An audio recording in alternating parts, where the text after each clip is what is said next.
Hello and welcome back to another episode of Autodidactica. I am one half of your host, Glenn Clark. I'm the other half, Matt Paul.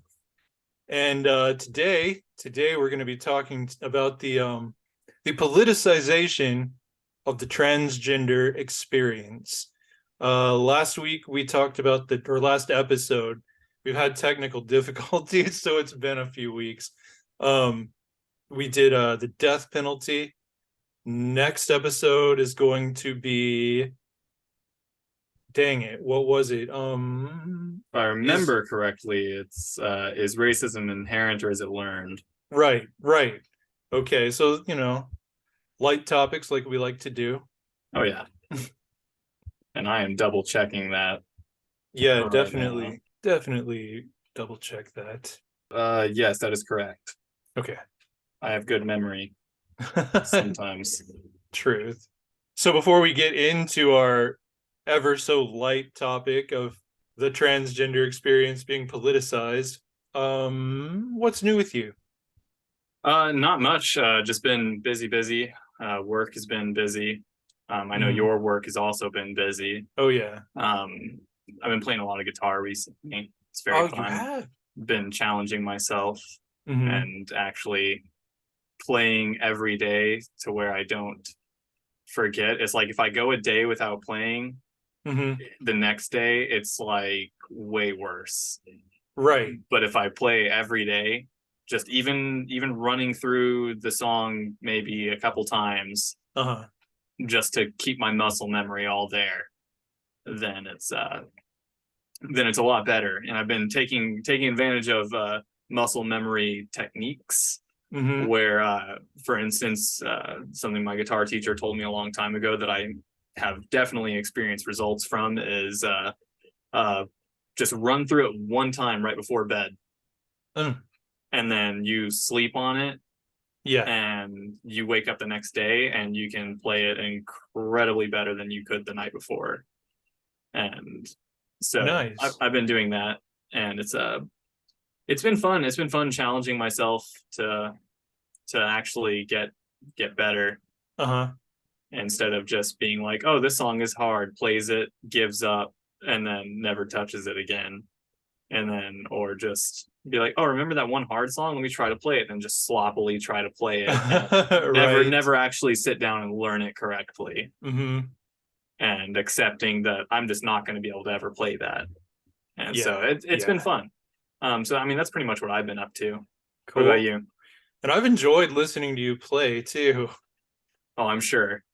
There's tons of memes out there that are like, when you hear the same riff for 3 hours, and it's like from the roommate's perspective.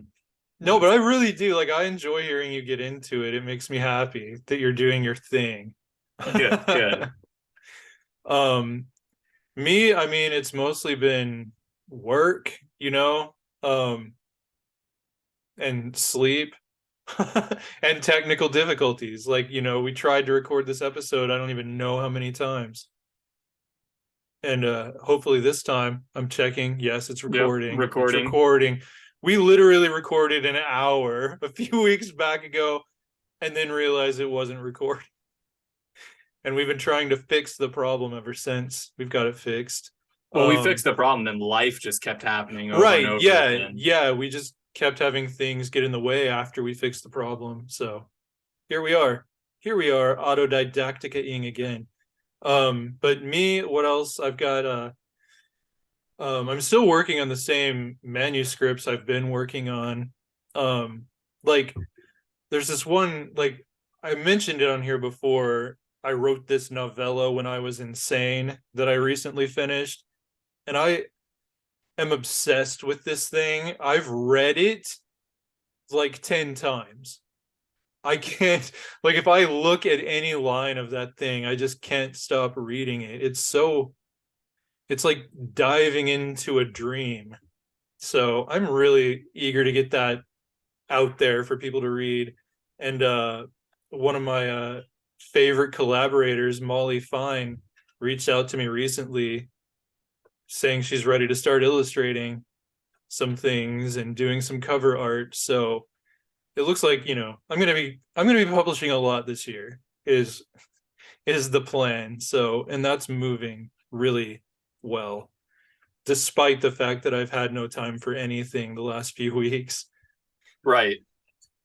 Well, I've noticed you've been tucked away in your little writing corner quite Yeah, a bit.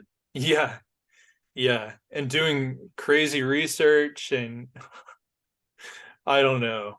Um, like just yeah. I'm researching for several projects all at once, so I'm kind of all over the place, like Keeps it getting fresh. yeah, it does, because I'm getting my projects ready to go for next year that I want to write this year. And at the same time, I have a ton of stuff to just publish this year that's been sitting on the shelf Yeah, for and years. researching multiple things at the same time also stimulates creativity. It really does. When I busted into your room the other night because I Yeah, had this, I'm like, oh, this character just came to me. yeah, no, it's the same thing for guitar. You Uh know, it stimulates like if you suck at writing music, like moi, um, huh. but if I go and I sit down and seriously learn like several songs at once, and it's Yeah. like I practice this song, then I practice that song, then I practice that song, and then so on and so forth, then Hmm. it really gives me like perspective into basically because I mean all music has been done before, as the boomers will say. Um, Right. you know, Black Sabbath did it all back in the 60s and 70s, and They did it all. They did yeah, they did everything. it all. Yeah, Black Sabbath. Slayer is just a rip off of Black Sabbath, but no, Yeah, I like their cover of Rudolph the Red-Nosed Reindeer right, myself. No, exactly. Yeah, they've done it no, all. No. they've done it all. Yeah, but you know, but if you practice all these things, you can learn things from one song, incorporate it into another, and come up with something completely new. Hmm. And so Yeah. if you're researching things for multiple projects, I can see how that could definitely stimulate creativity that you didn't expect for one project rather than another, Oh you know. yeah, for real. Like because it all bleeds together. Everything feeds everything else. Like I'll learn something I didn't know, and Right, it might not even apply as much to the project I was specifically researching for as something else, right, and just really inspire me there. So, I mean, my creative juices are flowing. I'm bubbling over, and it's good because I mean, I was in a spot like for years. I didn't really have the ability to make that my primary focus. So, I'm getting back on making it my primary focus, and yeah, it's great because I'm a that's good. creative soul. So we're both creating, and I love that too because like your guitar playing inspires me to write. Like that's one weird thing. Like if I like need to get my creative juices flowing, one of the things that I do sometimes is I look up musicians that I admire and just listen to interviews with them because it's the same basic thing. Like they start talking about the creative process and like where their music comes from, and it's relatable to me as a writer. Um, Right.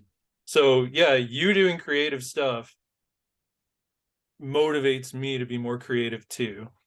It's like Okay. a dog I'll, smelling pee on a tree from another dog, and now I gotta pee.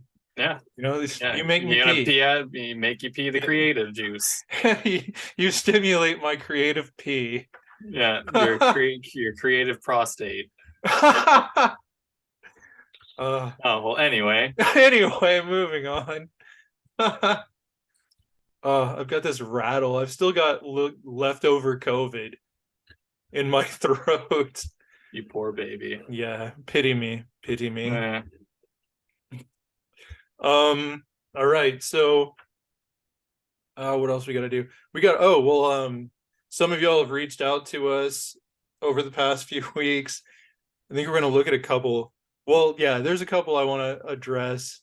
Um, let me see if I can pull this one up. If I remember how things work. There we go. Um, do you want to read that one? And or do you want me to read it? Because going to my I'm just trying not to put on my glasses is all it's really about. I can do it. If I just gotta log in here. oh, right. Yeah, maybe I Find should have read it because I've already got it find up. it. Yeah. Here we go. If I remember correctly. Yeah, I think it was a comment on our Christianity, Satanism, and ethics.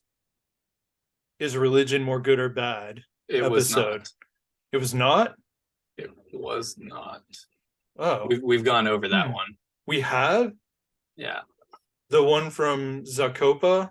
Yeah, he posted. No, that was not Zakopa. That was Hassan Asif. Okay, no, there's another one. Did one of ours. Let's see. It wasn't that one. We're so good at replying. Like, yeah, we can't even figure out where it is. No, I swear it's on that same episode. It's on. It is not. I was just looking at it. Because I thought it was too. Oh, there it is. No, I don't know why it's. Yeah, it's not coming. Okay, no, you're right. You're right. You're right. I don't know why it wasn't coming up. It says 6 comments at the top, but it was only showing Hassan Asif. So okay. I had to sort by new first rather than top because it was only showing. Okay. The one from Hassan Asif. So it says. Yeah, and we did do his in the last episode. Hassan's. Yeah. So it says from Zakopa. He says, in my honest opinion, religious was a consequence of the impossibility to answer abstract questions about reality that formed at the dawn of human consciousness. The human brain tends to make things up if too little information is available. Over the millennia, this has developed into spiritualism and shamanism and a wide variety as the ability to express more complex thoughts through language emerged. So yeah, I mean, I completely agree with that first part there. It's just talking about we can't explain why sun come up and sun go down. Right. The sun is obviously a god. Obviously a supernatural being. Obviously our creator, our provider. Right. It grows the food when sun go up. Yeah, and we need to do things to make sure that it comes back every day, just in case. We gotta cut people's hearts out, and right, give them sacrifices, and all that. So he continues on by saying the thing is often what can't be defined through language isn't there more precise. It's not. This is where it gets interesting. It isn't in the consciousness. Like the color blue a couple thousand of years ago, because there was simply no word for it. And you talked a little bit about that too. We couldn't perceive the color blue according to some articles and research that has been done on that. Right. If you look at writings from antiquity, they describe things like the wine dark sea. They don't have any reference to the color blue. Because they could actually see blue. They just didn't identify it as a separate color. Right. And there is research that shows that men and women see the color blue differently. Right. That women can see more hues, or at least have a larger vocabulary regarding. Yeah. Studies show that some women can see more blue than men can. And that has been evidenced by me over at my friend Courtney's house. Yeah, who is continually painted over her previously blue walls with more blue, and you're with more gray. She's trying to make them gray. I'm still just like, I still see blue. I still see blue through it. She's like, it's gray. I don't see. There's no blue there. I don't know how you're seeing blue. So maybe I'm disproving the theory here. Maybe. But he continues on, or they continue on by saying. Religions developed in various ways. They rose to dominance and fell from grace, replaced by other more timely religions, or transformed and reappeared in an adapted form as cultures and civilizations rose and fell. True. Kind of like how Judaism, the Jewish mythology, borrows heavily from ancient Mesopotamia. Like and Christianity from Egyptian. Right. Like there's all kinds of and Islam back and forth. All of it. Right. And like the Romans from the Greeks. Yeah. Like the Abrahamic myths all go to the same source basically. And go in different directions. Yep.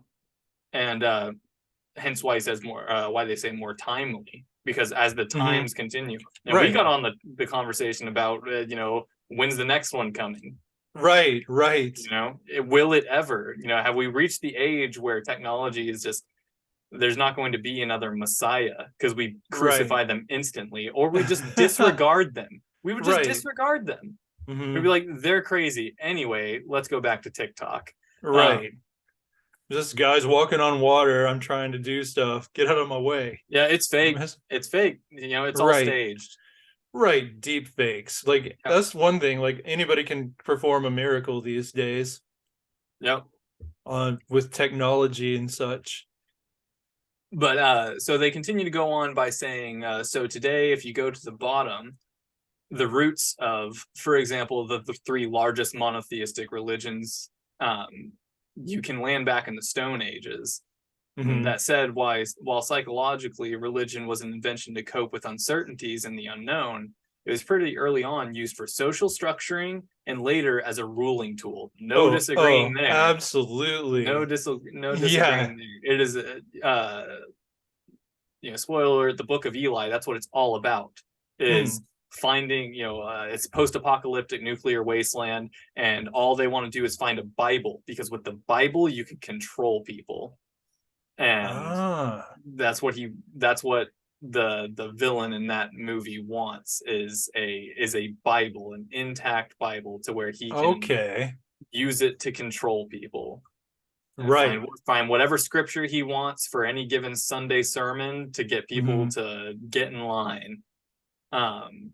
Which is interesting. I mean, because that kind of thing is in the Bible itself.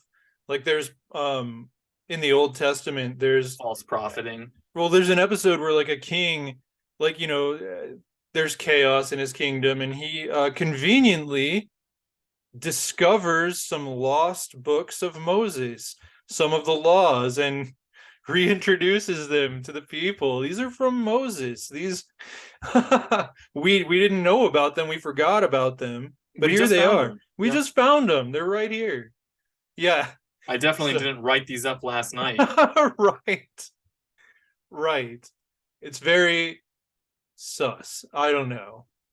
So they wrap it up by saying, so is religion more good or bad? Well, history tells the story. And that part was a little confusing, Zacopa, because I'm wondering which story your interpretation of history is told. Oh, right. A good or a bad story. I don't know. I mean, I get cynicism mostly from his posts. Like, I do too. Yeah. And I agree with it. Even though, in that episode, we wrapped up with sort of a more positive view of religion's impact on society than negative.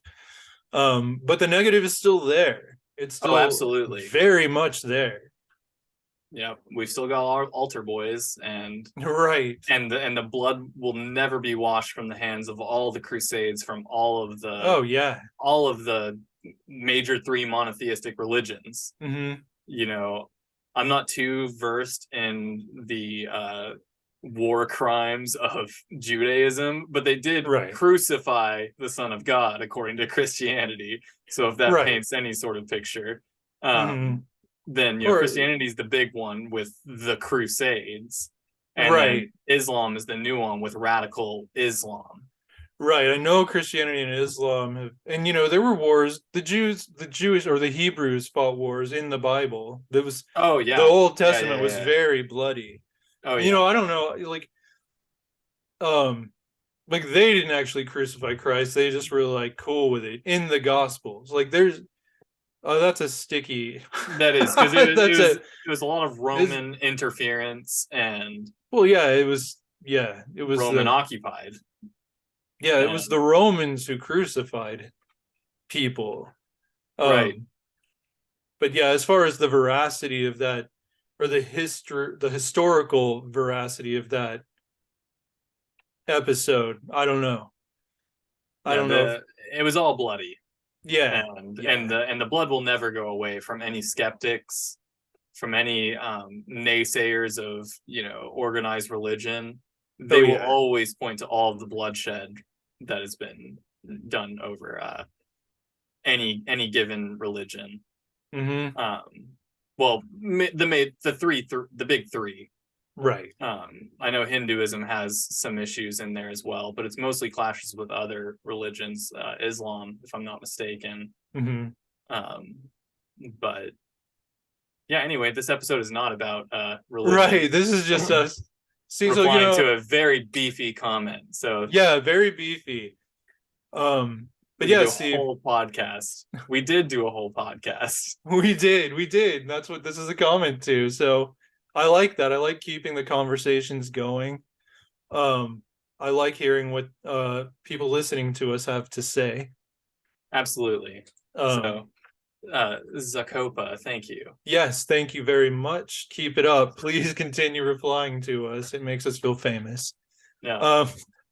There was another comment. I'm not gonna read. I'll read because it was deleted. I just want to talk about this one because it made me laugh. Oh yes, I know this one. You know what I'm talking about. On my author fan page where I posted a link to I don't even remember what episode it was. Christianity and Satanism. Was it that one? That one? Okay, that one got people talking. But someone posted, and I'm not looking it up. I should have looked it up to get the name. But posted, this is the dumbest channel on YouTube. And and I liked it, right? I thought it was funny because I'm like, yeah, you've got a point, sir. This right. We don't know. Like, we're autodidacts. We're either wise or foolish, wisdom or foolishness. We don't know the difference. Right. Like, we think our wisdom is our foolishness is our wisdom, but sometimes and we think I don't know, we're stupid. Like, me trying to explain it right now, I don't know what I'm saying. So I thought it was funny because we own that about this, that we're not experts by any means on any of these topics. We're just talking. So yeah, so I put a laughing thing on, and that, like, he thought I was trying to, like, be a bitch, you know? Yeah, like, yeah, but I genuinely thought it was a great comment. And then like, so then he went off on that, but then he came back. Like, I was writing an explanation. No, I wasn't trying to own you or anything. I just thought it was funny. But while I was typing, he deleted the comment. And then he wrote back, actually, this video seems pretty cool, and y'all seem like all right guys. So like, he got through our dumb intro. Yeah. And then actually got into the beef of the topic and was like, wait a second. Right. Oh, so that's great. I appreciated that a lot. It was fun. So whoever you are, thank you for listening. Yes. I appreciate it greatly. Makes us feel famous. Whether you like us or hate us. Yeah. You noticed us, and we're narcissists, and that any publicity is good publicity. Right. So I mean, that's pretty much it for standout comments between this episode and the previous one. But yeah, hit us up with your thoughts on anything we talk about. Correct us, disagree with us, agree with us, add to. You can email us at autodidacticapodcast@gmail.com, or comment on the YouTube videos or on my author fan page on Facebook, and we will read them. Indeed, we will. Yeah. So I guess without further ado, yeah, it's on to let's do further. It's on to this topic we have no right to talk about, really. Yeah, two cisgender males talking about the politicization of the transgender experience. Right. And speaking of being autodidacts, we had to look up the pronunciation of politicization. Right. Because most of the time I say politicization. So do I, yeah. And I feel like that may just be my Texan coming out. It could be. Politicization. And it's also if you learn words by reading them, but you don't actually hear them pronounced anywhere. Yeah. It's like circumcise, politicize. That's how I remember the circumcision of the transgender. Oh, you're going down a route. Yeah, we're going way too crazy right there. I don't know. But yeah, it's politicization. And I'm just procrastinating actually jumping into it. But yes, we are two cisgender males we do not, that's one thing I think is important for us to say up front, is that we are not claiming to speak for the transgender experience. We're primarily discussing the political aspect, like the politicization. Like we say, it's a hot topic. The making it political. Yeah, making it political. Yeah. We're is not what here to argue our trans women. We are here right. accepting that trans women are women, Right. and going into the politicization of that sort of front right now. Right. And trans men are men. I think right, I exactly. feel like, and that's a point too, because I feel like trans men are almost left out of the conversation in politics. It's like they want you to be afraid of trans women. Right. They don't think about trans men, but it's the same thing. But yeah, so we're not, what we would value is feedback from trans people listening to this episode. Please chime in the comments and whatever, because let us know what we get wrong. Let us know what we didn't even bring up that maybe we should have, because transgender people are the people we should be listening to on this topic. We just happen to be narcissists with microphones who like to hear ourselves talk, and this is a topic we are interested in. So please school us, please educate us. We are listening. That said, let's dive in. Absolutely. So what's the current political climate regarding the transgender experience in the United States? Yeah, it sucks if you're a transgender person and have to listen to all this crap. And not just listen to it, but live through it. Like,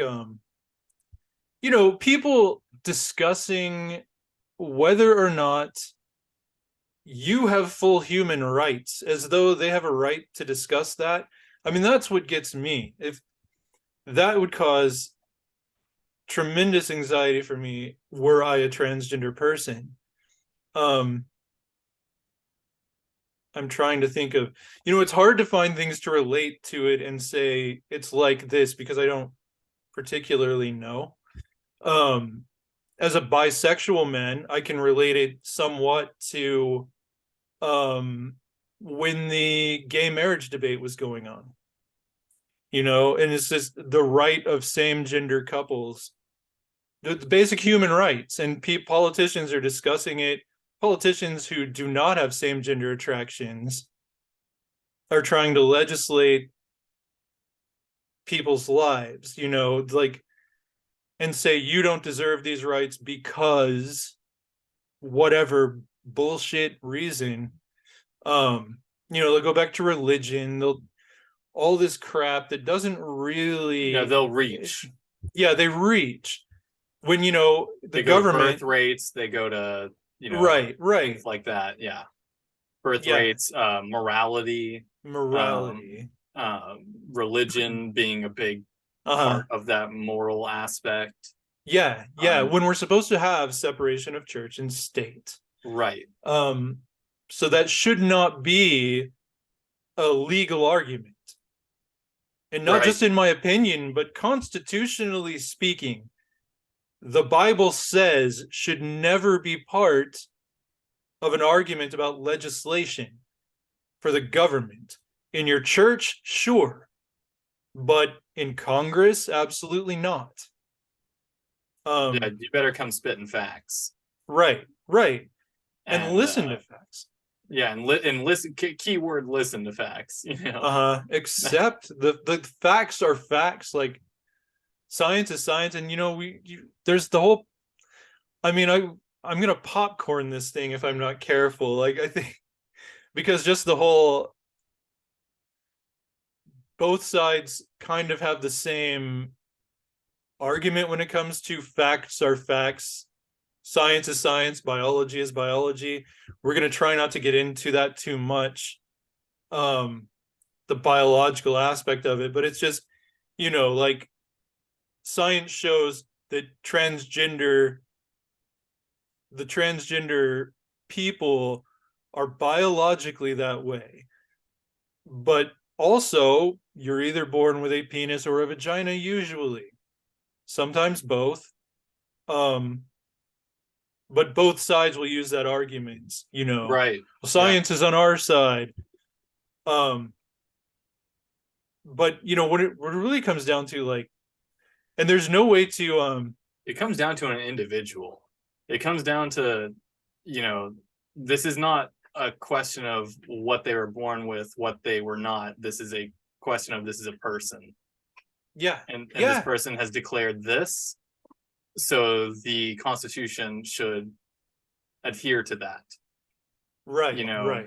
I mean, what is the, the I need to start inalienable taking rights, notes. you know, the inalienable rights of life, liberty, and the pursuit of happiness. Uh-huh. Where in that does it say unless you were born with a vagina and now have a penis?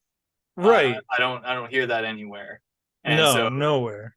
you said it multiple times, so I'm sort of stealing it because you haven't said it yet. Go for it. But this is not an LGBTQ plus community issue. This is a human rights issue, like It you were saying. is. Yes. This is not just a trans issue. This is an affront to human rights Yeah. on a large scale here in the American political theater, where you have groups of people who do not belong to the particular community, and they are making laws and legislation in regard to that particular community, Right. with no regard for that particular community. No regard and no knowledge. They don't bother to talk to transgender people about these They things. And they may have knowledge, but what they have more than they have knowledge is a platform, and they have to get reelected, and right, so right. so they have to feign ignorance to a degree. Mm-hmm. um some of them are truly ignorant, but I'm sure a lot of them have no problems with trans people in their personal lives, but they get up there and they've got to get reelected. And who are their constituents? People that think that the peeping tom going into their Right. bathroom is going to go after their children or something like that, Right. which Well, has no basis at all. in It's reality, in no. reality, yeah. Like, and like, there's going to be an exception. Like, it's There's not always an like exception. it's not like every transgender person is a Saint. paragon of virtue. Yeah. Yeah. Like, there are going to be bad ones, and they're going to find those bad ones and say, look, all transgender people are like this bad person here. And that's what they do. They skew things. They'll only look for the bad apples and say the whole barrel is full of bad apples, when it's not by any means. You're more likely to find a Republican politician doing pervy things in the bathroom than a transgender woman. Absolutely. Honestly, a transgender woman is there to pee. And not to be politically biased, but politicians in general too. Yeah, yeah, Like, but I definitely vote Democrat, but neither side is clean when it comes to doing pervy things. oh yeah, they're all perverts. I don't know. Yeah, rich people, and Right, well, and that's people who think they're above the paintbrushing, law but because they get away with it. yeah, like harkening back to the abortion thing, mhm. Abortion laws only stop poor people from getting abortions. Right, exactly. Or safe abortions. Safe abortions, exactly. Mhm. If the governor's daughter needs an abortion in a no abortion state, Oh yeah, they're getting on a plane. they're getting on a plane and getting somewhere, and it'll be no questions asked and done. Yeah, Back in business. they're gonna go find Aunt Flo. They haven't seen her in a while. Yeah, So they're gonna, yeah. So yeah. But oh, what were you about to say? No, go ahead. Just as far as bias, I don't think there's any. If we're going to be honest here, if we're going to be really speaking truth, I don't think we can avoid saying that the political issue, it's like the bathroom thing, it's solutions looking for a problem. You know, like we're gonna ban transgender people from bathrooms, from sports, all that. It's all because, yeah, and we're creating the problem to fit the solution so that you'll vote for us. And that is 100% Republicans. Yeah, it is absolutely. the Republicans who want to hurt transgender people, who and that's, I don't know of any exceptions to that, because, and they're fanning the flames of this transgender people are the boogeymen, especially trans women, because it's just, you know, they're like, if you or I just put a bow on our head and said, I identify as a woman, so I can go into the women's restroom and peek at the ladies' bits while they're peeing. That's a And Republican's nightmare right there. yeah, and that's the narrative that That's they're their pushing. boogeyman. Yeah. So it is 100% in America, it's the Republicans. You know, across the world, it's the conservative parties that are the far right wing parties, I should say, that are pushing this fear transgender people narrative because it gets them votes. They want there to be an other that you can be afraid of, that they can protect you from. It's like, we're going to save you from the transgender people who aren't doing anything, by the way. I keep writing things down as I go because I remember things I wanted to talk about. All right. Yeah. So you know, like one thing they're trying to do in a number of red states that's really got me mad is they've got these laws out there, and I haven't followed this story over the past couple of weeks. I don't know how it has progressed. Um, but they're trying to outlaw drag performances, or not outlaw it as much as classify it as sex work. Um, Basically in response to drag queens reading to children. Like they have drag queen story time at some libraries, which I think is great. And it's really, there's Harmless. nothing, yeah, there's nothing sexual about it. It's the opposite. It's just saying, here is someone who is a drag queen. Look how not scary they are. Look how human they are. She's going to read you a story now. And it's, you know, it's about diversity. It's about showing kids that people can be different, but they're still people. They're fun, they're nice, they're funny, they're reading you a story. It's not trying to turn kids trans. You can't do that. And that's one of the things they say. It's like, you're trying to turn the kids trans. No, they're just reading them stories and trying to open their minds to human diversity, which is unavoidable. We've always had transgender people. Always. In antiquity, in prehistory, there's evidence of transgender people. There's Right. And drag queens have been around forever. Drag queens and kings. Yeah. Yeah. And they come in all shapes and sizes. Mm-hmm. You know, not every drag queen is a trans woman.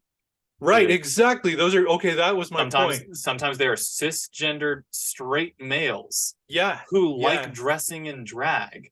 Because you know why? It's fun. It's fun. It's funny. I did it at summer camp when I was a teenager. I've done it.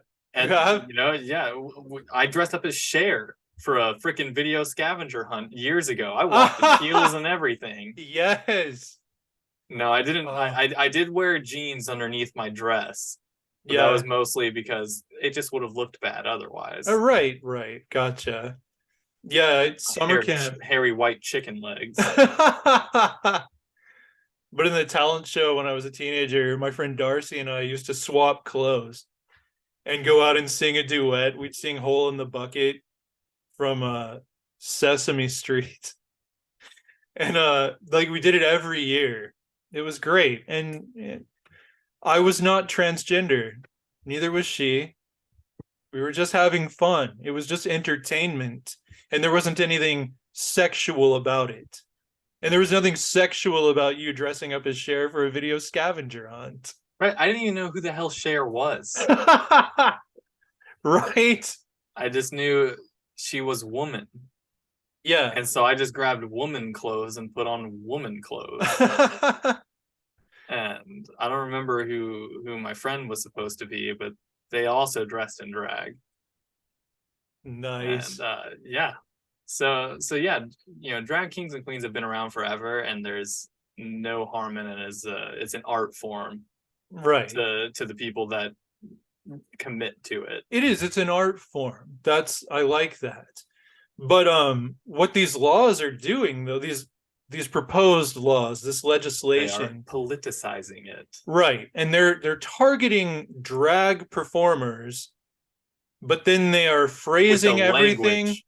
Yeah, about transgender people.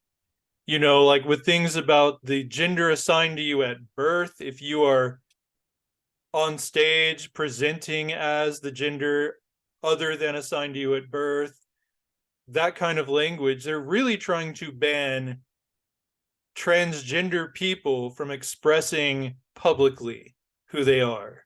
They're trying to turn that into sex work legally so that they can say you have to go away. Or it's against the law. And I mean, that's just vile. And they know that there's a difference between transgender people and drag queens. And it's their constituents. It's the people who vote for them who don't know ignorance. enough. Yeah. And so yeah, it's them definitely trying to target through, and this is nothing new. Like back during the Jim Crow laws, they were banning Black people from buying property if their grandfather couldn't buy property. Oh, right. Well, their grandfather was a slave. So it's a very, so their grandfather could not buy property. And so if they cannot buy property, then their grandkids cannot buy property because their grandfather couldn't buy property. And so if you are the descendant of a slave, you can never buy property according to those Jim Crow laws. Right. But then if you say, oh, but you're trying to ban Black people from, but no, we're not. It doesn't say anything about Black people in that law. We just want wise landowners. Yeah, we just want landowners that have owned land before to, make sure they know how to do it and pay taxes. Same thing with and this one has been brought up in recent years too, mostly because of Republicans, but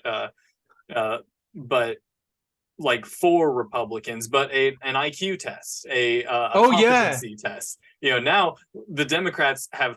You've heard little hushed tones of, do we need to bring back a competency test? Because some of these things that these Republican voters are believing is just so out there that do they need to take a test to be able to vote? And you can't do that. No, you can't. Because of the reason why it was originally banned from being done is because it was used to keep uneducated people from voting.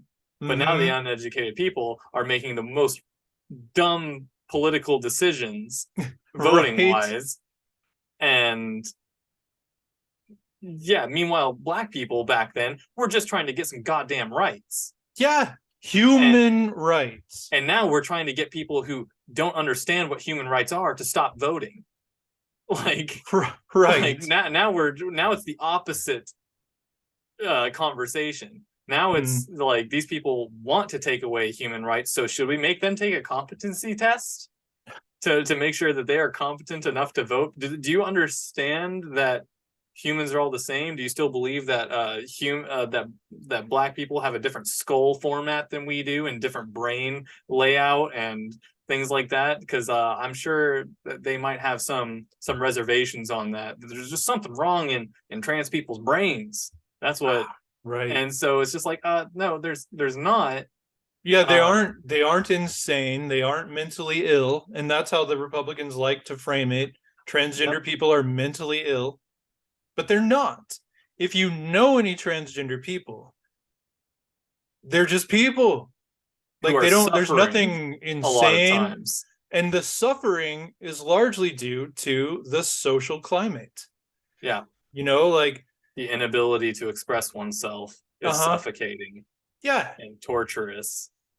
Yeah, and I can only imagine, like, I can only imagine what gender dysphoria would be. Yeah, 1984. Imagine not being able to love the person you love, right. and stuff like that. It's just Mhm. being unable to express yourself. I couldn't imagine. As a straight cisgender white male, I've got all the goddamn expression in the world. Right. I can express. I can go outside right now and shoot a gun. The cops would come by and be like, "Oh, is that an AR-15? I got one at home." And Yeah. say, "See you later."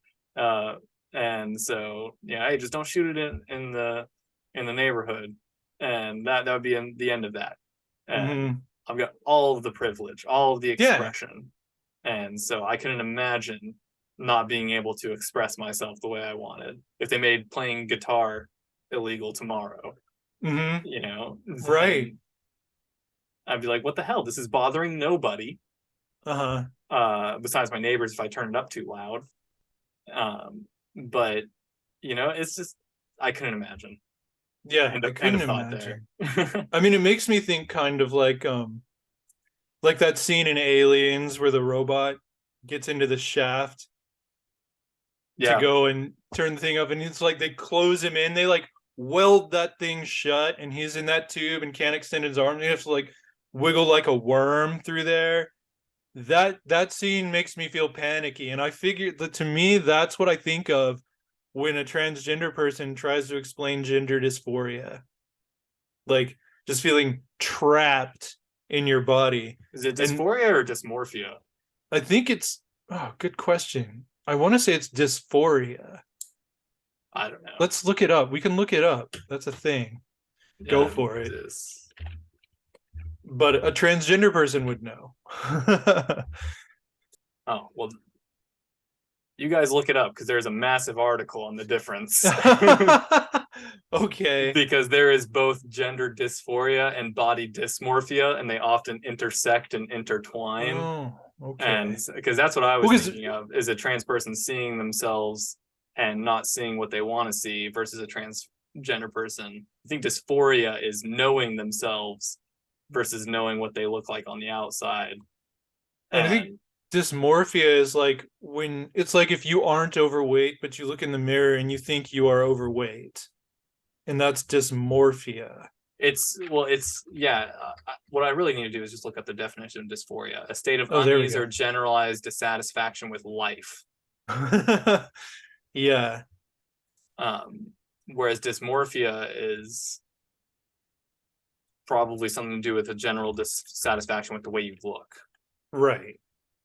And like while you're looking that up, so that's a torture that a transgender person has to endure until they come to terms with who they are. And then there are ways to alleviate that. There are you can express as the gender that you are inside.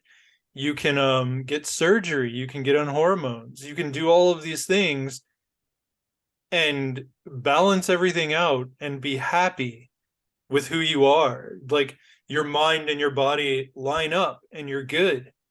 And it's the Republicans trying to say you can't do that, you have to suffer, but they're pretending that they aren't suffering with gender dysphoria or whatever. They're like, you're just pretending, you just want to go peek at little girls or whatever, you want to corrupt people. And that's another of their arguments. They like more transgender people are speaking out and being visible, but there aren't more transgender people than there were. Right. It's the sort of documentation versus existence. Right. And so that's become all the more prevalent in today's technological age. Yeah. That the things that have always been there are now coming to the surface in a much larger light because of platforms, social platforms, and exposure. Yeah. And they're trying to make it like, oh, it's just trendy. Like everybody wants to be transgender now or whatever. And it is trendy, but not in that regard. Right. It's trending to love yourself Yes, and come out. That is a good trend to have. I Is agree. a trend to sort of not expose has a negative connotation, but sort of expose yourself and and yeah uh just announce yourself, announce that I am here, I am me, Right. and this is who I am, and this is who I've always been. And so Mhm. that is the trend, and it's being mistaken as a trend of you know uh you know being trans is a trend.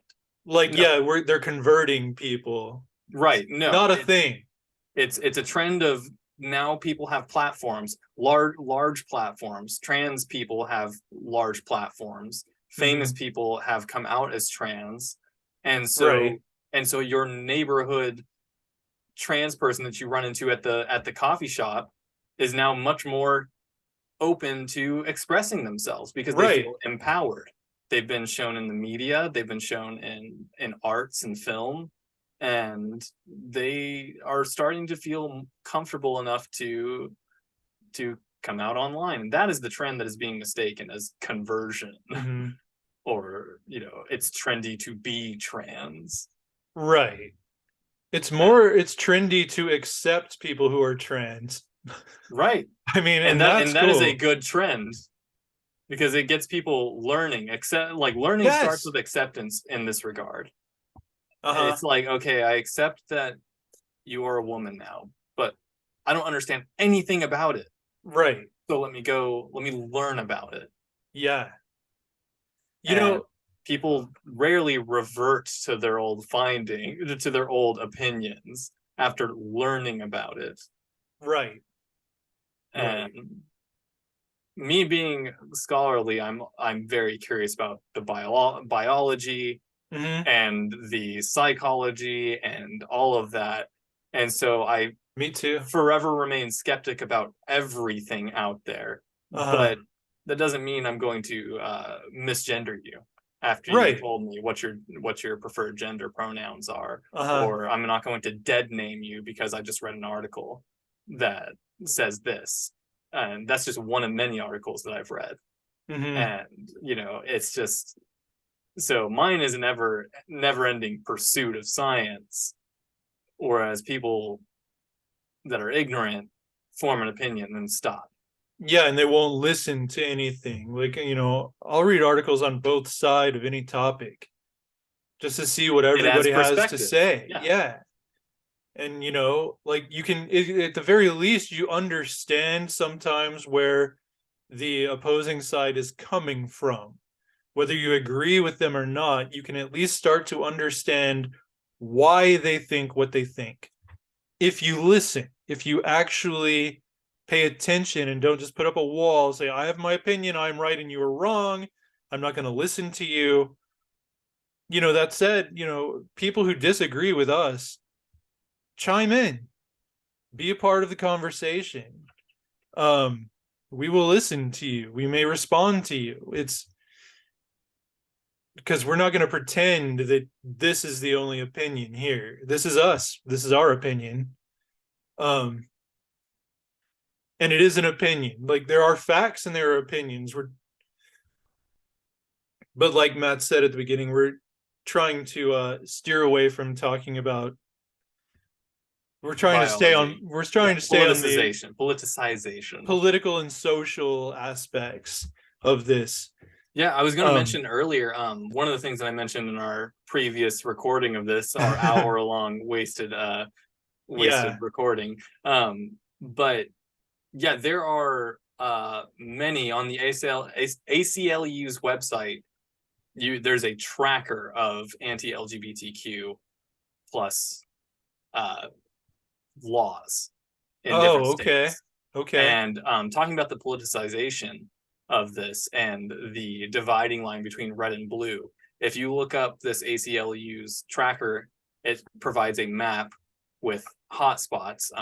Spoiler alert: Texas is pretty bad. Yeah. There's a shock. Oklahoma, Kansas, that straight line of the Bible Belt is Hmm. all pretty hardcore. in terms of anti-LGBTQ laws, mostly regarding free speech and expression, schools and education, and civil rights and healthcare. Mm-hmm. Big ones. Basically every subject there can be Yeah. legislation on. And then so if you take that map and then you overlay a map of red states versus blue states, you will find that it is almost identical. Right. With like we were saying, with the exception of some blue states having laws still in legislation, probably presented by Republicans in their houses. Yeah. That are anti-LGBTQ. The only ones without any, I'm sure they all have any. California doesn't have any on the table. Nevada has none on the table. New Mexico has none on the table. Louisiana, surprising. Florida and Alabama as well, so somewhat surprising. But yeah, and then most of New England's got nothing.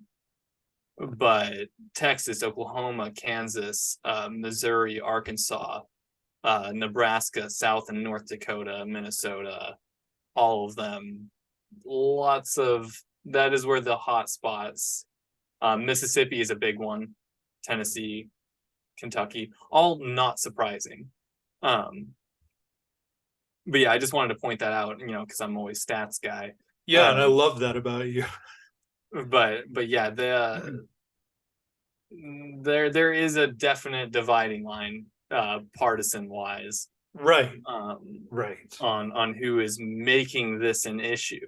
Mm-hmm. Because there's no laws in California, the most blue state in the country. Mm-hmm. No laws on the table regarding trans people, LGBTQ plus at all, and so it is a non-issue. It is not being politicized in the bluest of states. Whereas in because the states, it is being heavily politicized. Politicized. There we go. Politicized. Yeah, politicized. I almost added another "s" in there. Right, because the blue states, they're not looking for problems to justify their solutions to say we fixed the problem that wasn't there. No, they're trying to responsibly fix their damn economy. Exactly, real problems, real issues, real problems. Yeah, problems created by the other party. Yeah, and California is somewhat of an exception because they are ever facing problems with overpopulation and environmental impacts of the overpopulation. That's why you can't drive a race car in California. Different topic, but totally different topic. I can do whatever I want to my car here, but you go to California and they will impound it, right? Because there's enough pollution in the air. Yeah. So I've already covered one of my bullet points here. We have a large example that is current today. I don't know if you want to move right into that. As far as politicization, we're going to talk about J.K. Rowling. J.K. Rowling, yeah. I mean, that could easily take an hour, is what I'm thinking.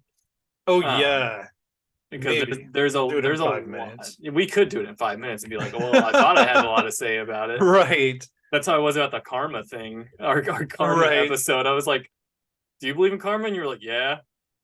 And then I was like, yeah, I do too. All right. And I was like, all right, well, thanks for tuning in. No, but we went on to talk forever. Yeah. About it. Yeah, so J.K. Rowling. A TERF. A TERF, which is a acronym. The TERF leader, the TERF final boss. Right, the TERF Fuhrer in the UK. Which TERF, if you do not know, is an acronym that stands for Trans Exclusionary Radical Feminist, which is basically just she loves women, right? Just women that were sexed women at birth, right?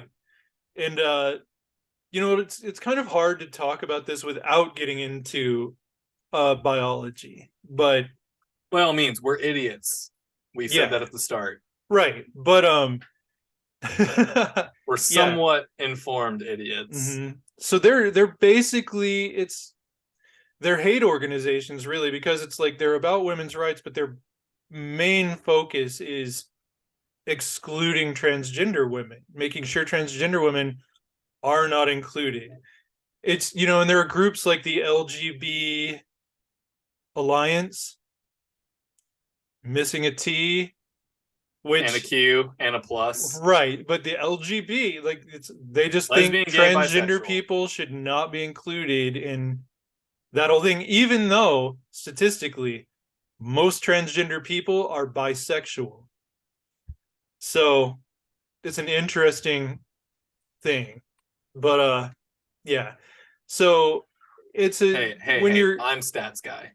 oh right, that's true. Well, you can tell us the exact stats if you want. Yeah, no, go on. Go on. But yeah, TERFs, like, that's kind of who J.K. Rowling's gotten herself into bed with, pretty much. And she won't stop. Like, she's just determined to die on this hill and keeps digging her heels in. And like, that's what vexes me, because you have this woman who used to be A beacon. yes, like she was a liberal goddess, basically. Like, J.K. Rowling was always speaking truth to power.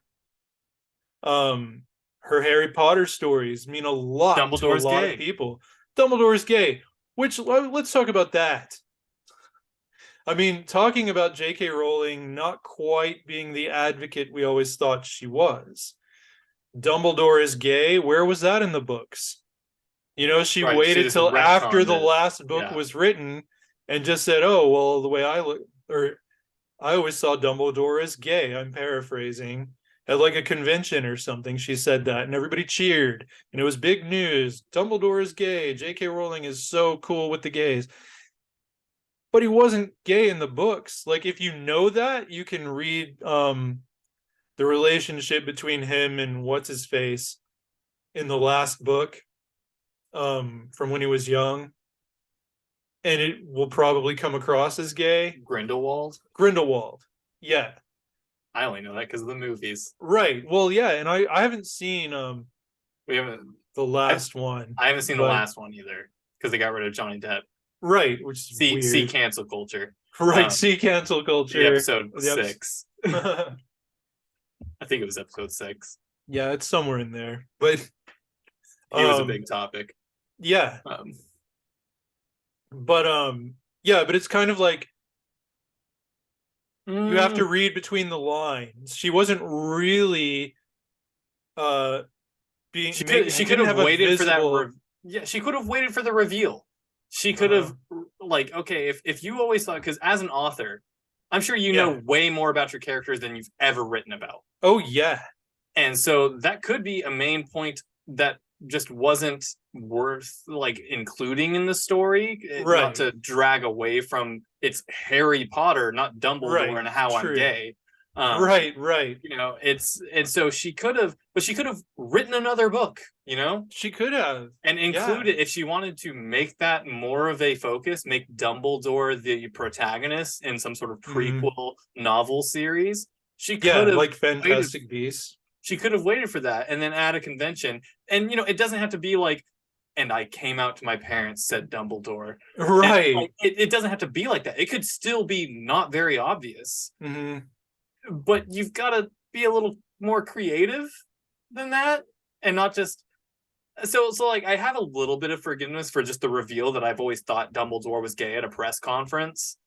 Just because as an author, she probably knows these characters a lot more. Yeah, no, that's true. And who's to tell if she just thought about hyping publicity up about herself and then decided Dumbledore is gay, or maybe she didn't even realize it. Maybe Dumbledore spoke to her and be like, no, I didn't have a wife. I don't know what you're thinking right now for that next novel series. I never would have had a wife unless it was I was forced into it socially, contractually wise.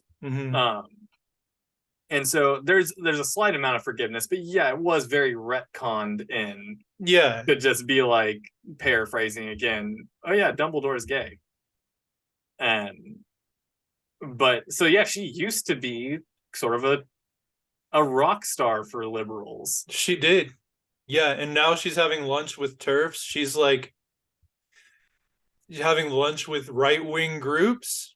And she It's just sort just of fell into that too. yeah, It's almost like she fell victim to the dark right. side. Like she was Yeah, seduced because she didn't look up TERFs and be right. like, Right. She didn't she probably just even know the she phrase, I she would formed think. I her don't own know. opinion and it was wrong. People called her out on it, and then she Mm-hmm. dug her heels in. Dug her heels in. Will not look at the science, that talks about how transgender people happen, how they come to exist, like that there's more to being a woman than having a vagina. There's more to being a woman than having a womb. It's a whole big package. Like if you're missing one of those parts, are you not still a woman? Like if you have your uterus removed, Are you not still a woman? right? If a shark bites your dong off, are you still a man? Why? The people who want to equate gender with genitalia, there's more to it. If you lost your genitals, would you still be a man or a woman as you felt yourself to be before? And yeah, you would. Like if a shark bit off my bottom half, I would still be a guy. I would still have him pronouns. I wouldn't suddenly become a they them because I didn't have a penis anymore. Yeah. So like there's brains have a lot to do with gender too. So yeah, it's just been really harmful to the transgender community, J.K. Rowling coming out, because I mean Harry Potter meant a lot to a lot of transgender people, and different people are responding in different ways, of course. You've had like this video game coming out. That's the big one. That's a hot topic right now. Yeah, that's what's really got it going. Oh, what's it called? Hogwarts Hogwarts Legacy. Legacy. Legacy, Yeah. yeah. And there was Aptly missing the Harry Potter right. branding. Yeah, because it's set, I think, during the 1800s. 1940s. Is the 1800s? It's 1800s, I'm pretty Okay, sure. yeah, I think you're right. You're right. It is. Why did I think 1940s? Oh well. Oh, because I was thinking of like some of the propaganda that the bad guy's a goblin. Like, isn't it the goblins who run the banks? Yeah. Yeah. Like the bad guy in this game is a goblin, and like it just kind of fits all this World War II era Anti-Semitic. Yeah. Yeah, there have been some talks about that too. And I was just like, okay, the developers were looking for mystical bad guys, leave them alone. Right. But I haven't played the game and I haven't read too much into that regard because I was way more concerned with the whole just boycott. Well, yeah, but I mean it's just the goblins being like that, that's J.K. Rowling. She's the one who did that, probably not on purpose, because we have things in our heads because goblins came first, and then 1940s anti-Semitism equated Jews to the goblins based on the goblins' already then description, and so are we supposed to change the descriptions of goblins to be less anti-Semitic whenever it was? It's just it's more like yeah, the way that they were hoarding money and all that. Like I don't know, man. But you're right. Yeah, we already had an idea of goblins. Yeah, and for the most part, they've retained their historical stereotypes, and so we can't go and change it just because someone else I don't know how this is going to sound, but feel free to remove it. But we're not changing the definition of monkeys now because of racism. We're not we're not rebranding monkeys. And I'm not trying to defend any legitimate anti-Semitism in the game that I am unaware of, but that's just an interesting, side thing for me. Is like, Yeah. Are we reverse mythologizing, mythologizing? I don't know. Are we reversing the mythology to fit the anti-Semitism more than the anti-Semitism fits the mythology? Right. Which, gets us, we're on a tangent for sure. Chicken egg, yeah. Right. Yeah. Well, in talking about politicization, you can talk about other groups and their similar experiences of being politicized. Yeah, true. So yeah, that game has been a hotspot all over my Facebook feed. Yeah. All over the internet. I've got close friends that have had very hot opinions on it. And not so close friends that have also had hot opinions on. I've witnessed people get canceled over this game already. Someone posts a status, I can't wait for this game. It looks so much fun. And then I'm like, why does this have 125 comments? Jeez. Because they didn't understand probably the political climate surrounding this game. Right. And so they're just looking forward to their Harry Potter game where they can create their character and experience the world of Harry Potter like they never have before. And now they're being thrown in the same bucket as the TERF J.K. Rowling. Right. And it's rough. It is. And, it's dividing, it's polarizing. And it's very gray. Yeah. And so you have some transgender people who are advocating for a boycott of the game. You have others who are saying, no, Harry Potter is bigger than J.K. Rowling. It's ours now. And neither one of them is wrong. Everybody has to do what they think is the right thing to do. For themselves. Especially if you're aware of the issues regarding it. Right. And especially if you are a transgender person.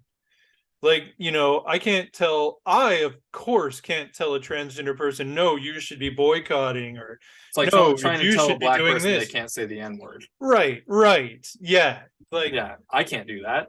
Look at me. I am white. With a capital H. And so yeah, I cannot tell a black person not to say the N-word. I cannot tell a trans person not to play Hogwarts.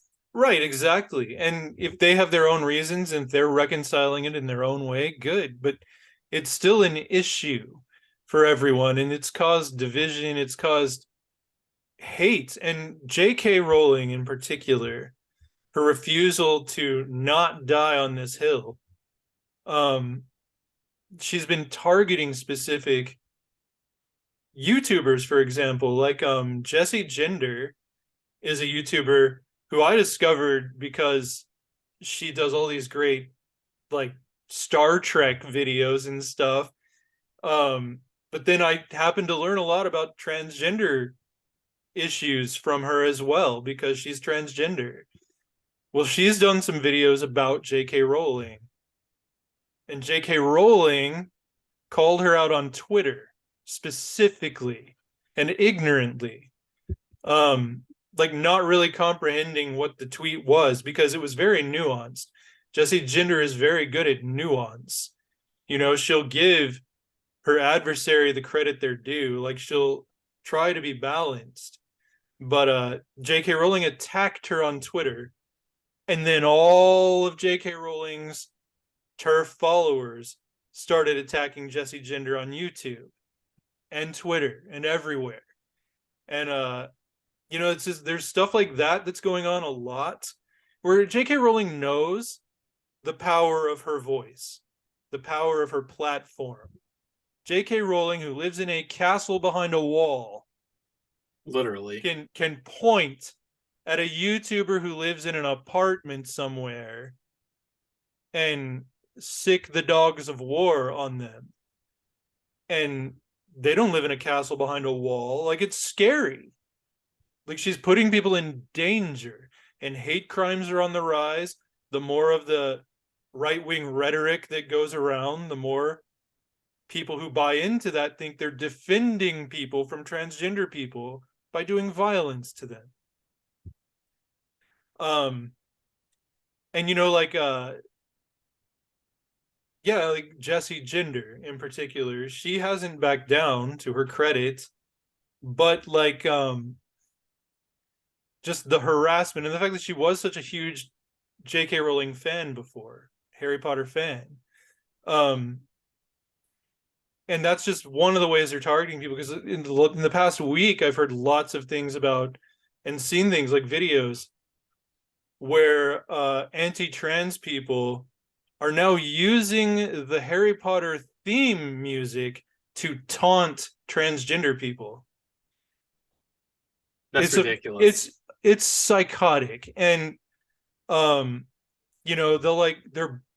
rubbing it in their faces. The boycott failed. Well, I mean, you can't. Boycotts never win. Yeah, it's that's not the point of the boycott, right? Yeah. You can't. You're not going to kill Starbucks by stopping drinking Starbucks. Right. You're not going to kill Amazon by canceling your Amazon Prime membership. You're not going to, you're not going to kill J.K. Rowling. You're not going to ruin her by not buying the game she had nothing to do with the development of. Right, but is attached to her. Yeah, and she's reaping the financial rewards. But you can't stop that. All a boycott can do is show solidarity with the targets of the minority group that's being targeted. And that is a success. Like, if you show solidarity, I think that's a successful boycott. But the Harry Potter theme becoming weaponized against transgender people is just gross. It's gross. It's a distortion, or it's stealing it. It is. Because, J.K. Rowling may have created that world, but it's not hers anymore. Right. I do adhere to that belief, is that she created it, but it's not hers anymore. It's not just hers. Once you publish your art, right, it is now the consumer's art. Right. It belongs to the world. It belongs to the world, and especially their interpretation of it. And who knows how many authors, how many trans authors out there have been, they got their beginnings reading Harry Potter. Right, for real. They love fantasy, so they start writing it, and they were inspired by it to begin their creative journey. And so yeah, it's not hers anymore. But the weaponizing of it against the marginalized, that is disgusting. Yeah, it's disgusting. And it kind of reminds me, again, back to the whole gay marriage thing, how the Chick-fil-A, I think, did we talk about that? We did talk about that in an earlier episode. It wasn't this one, though. No, it wasn't this one. It wasn't the failed one of this one. No, but we did at some point talk about Chick-fil-A and all of that. But when they were doing their anti-gay stuff, like giving money to anti-gay hate groups and such, and there was a boycott of them. A very successful one. Yeah. Well, it's because currently they do not donate. Right. Currently they don't. Currently, as in they stopped and then they started again, and then they stopped, and they, as of right now, they have still stopped. I don't know if they began again. Right. In the last 3 months since I last checked. I don't think so, but I don't know. But yeah, that boycott was wildly entertaining as a witness. Because you had gay people making out in Chick-fil-A locations around the country. Yeah. While only ordering water. And me, I just didn't eat it. For one thing, I was vegetarian at the time this was going on. Right. So I wasn't necessarily a large, I've never eaten Chick-fil-A chicken. The only thing I've ever had from Chick-fil-A is waffle fries. And those were desperate times, desperate measures situations. Right. Right. But me witnessing all this, I was like, this is great. This is awesome. Mm-hmm. Yeah, Because that end of it, I think, was um just and people. I largely just, I saw a quote recently. It's just like, why do you put loud mufflers on your cars? It's like, because I love anything that pisses off rich people. And, and loud cars and gay people kissing in Chick-fil-A piss off rich people. And so I love that shit. Yeah. Yeah, that part of it was great to me. Because that's people standing up for human rights. What are they going to do? Kick The him out? right. But the other Diss end him? of that, yeah, the other end of that is what kind of reminds me of like the Harry Potter theme song being weaponized. It's like you had all the people, the other side of that, the anti-boycott people, like right-wing Christians, largely going to Chick-fil-A and taking selfies of them stuffing their faces with Chick-fil-A for Jesus to hate the gays. And that to me was really gross. Some of my cousins did it. Just look at us. We're gonna keep giving them money to give to hate groups. It's gross.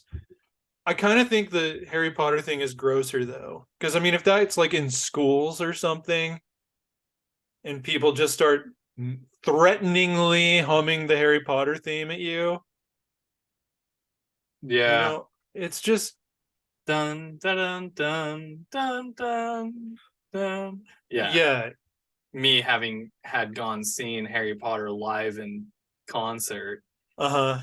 here pretty recently. It was a freaking breathtaking experience to Oh, I wit- bet. to witness the score. I bet because John Williams scores are always glorious. Oh yeah. And I wonder if J.K. Rowling got a cut of that.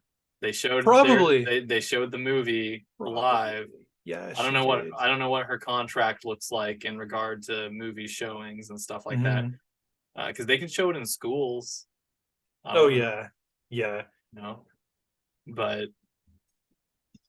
it's crazy because the same people that were calling for J.K. Rowling's books to be taken off the shelves because it promotes witchcraft Oh, I are know. now the people that are using the theme song to threaten trans people. I've had that thought. Yeah.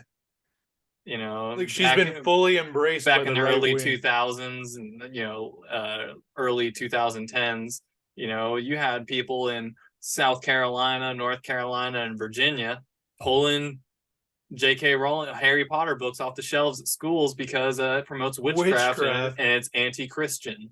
Uh-huh. And now those same exact people are the ones vocally on social media lauding her for her work against the trans invasion. Right. And yeah, that's nuts. The flip-flopping. Mm-hmm. Yeah, they don't really have standards. They just want permission to hate. Permission to hate. And it sickens me. And what really gets me is that J.K. Rowling in her castle behind her wall is watching all of this happen.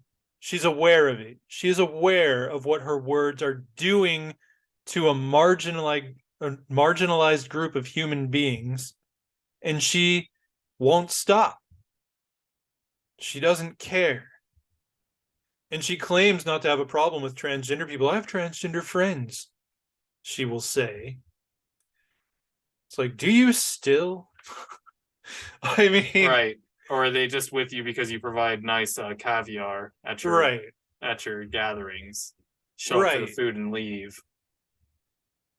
Yeah, like Stephen Fry. Do you know who Stephen Fry is? No, I think he played, if you saw V for Vendetta, I know you've seen I that. He did. played the talk show host guy.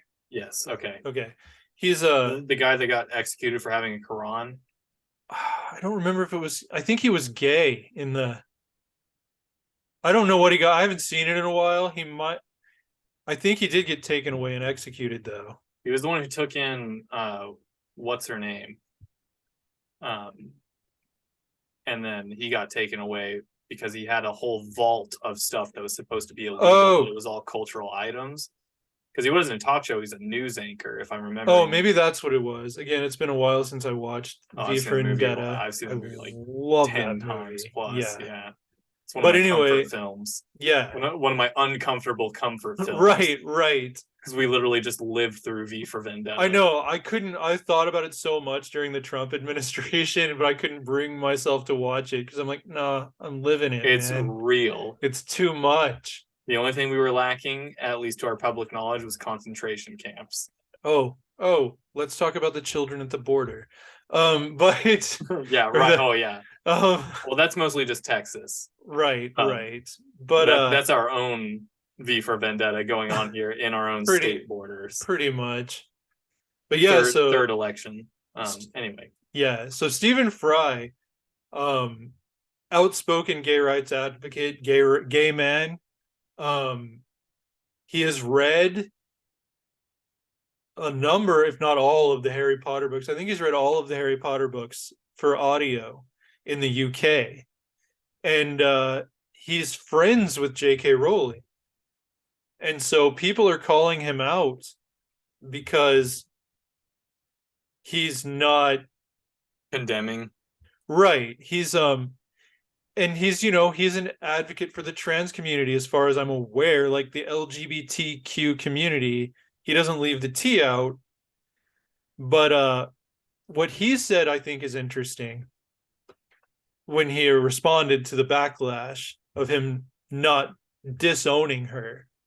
And he's like, what's going on is my friends are fighting with each other and I don't like it, but I'm not going to turn my back on my friends. Good shit. Right. Like, so J.K. Rowling is being an asshole to trans people. Trans people are pissed at J.K. Rowling. He's in the middle of it, but he does still care. It's like if you look at J.K. Rowling as your crazy right wing uncle at Thanksgiving or something, it's like you still care about your uncle. Maybe you're not going to disown your uncle for being a Fox News zombie. I don't know. For me, That's maybe where he's coming from. For me, it's more like your two best friends were dating and now they broke up. Ah, yeah. And now you have to try to see each other's side and try to negotiate, basically before trans became politicized. J.K. Rowling, as we said, was a rock star amongst the LGBT community. Yeah, that's a way better allegory. And she was married to that. And now T got added in, and now she's divorced from it. Mm-hmm. Yeah, they broke up. They broke up. And now Fry is in the middle of that, where he still is friends with LGBTQ+, but he's also still friends with J.K. Rowling.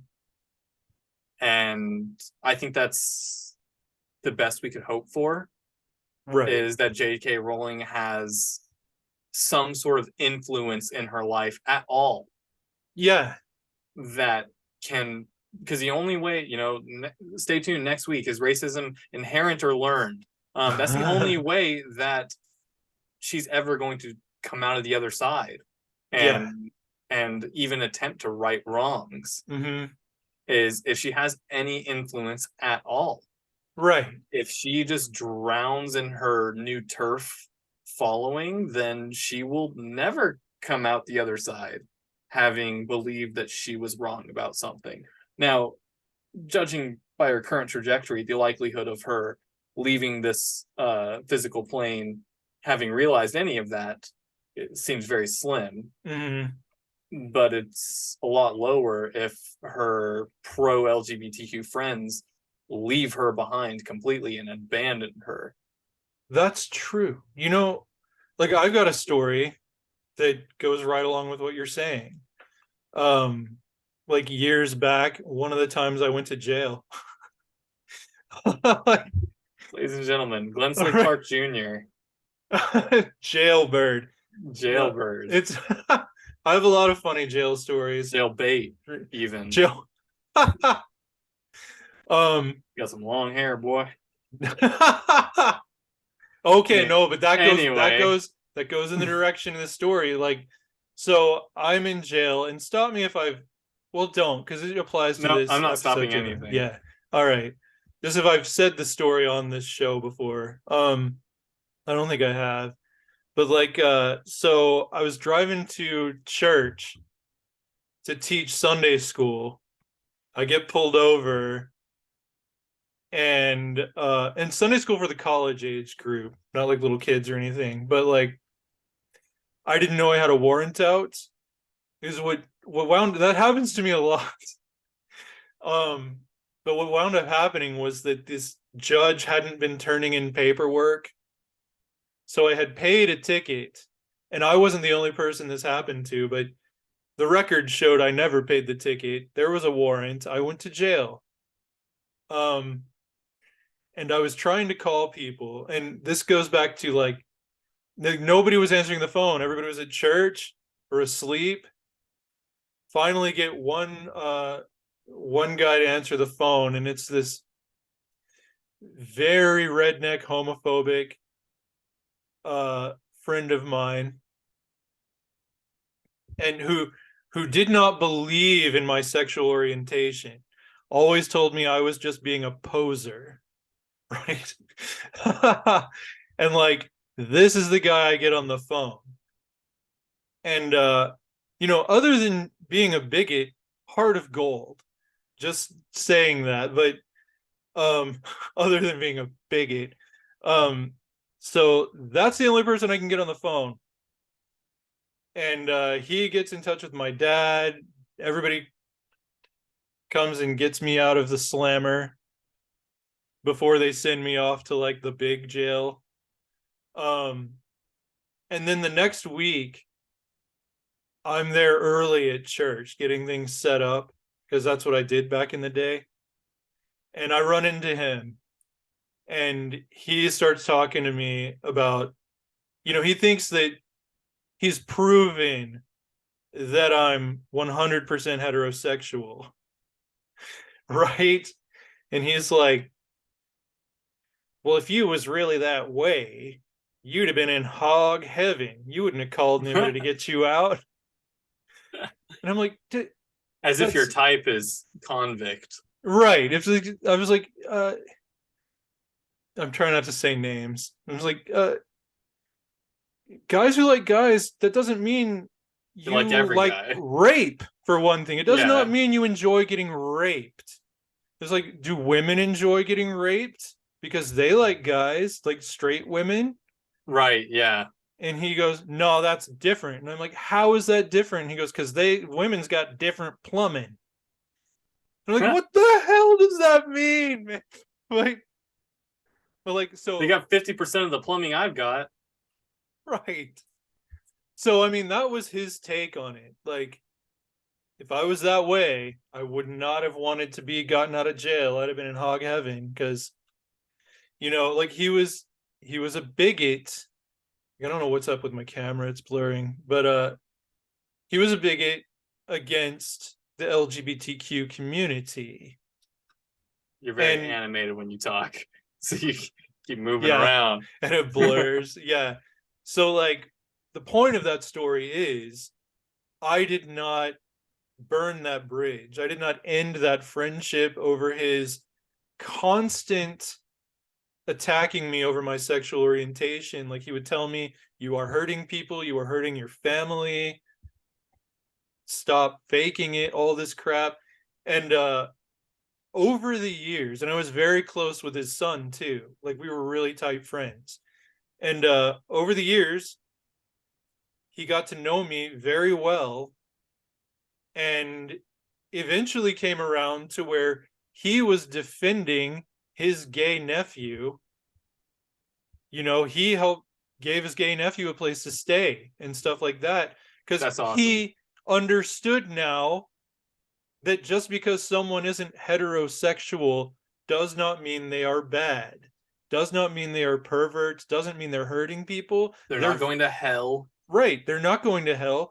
He learned to appreciate human diversity in that area because I Stephen fried him, I guess. Oh You yeah, know, I no. didn't walk away. I remained friends with, Exposure.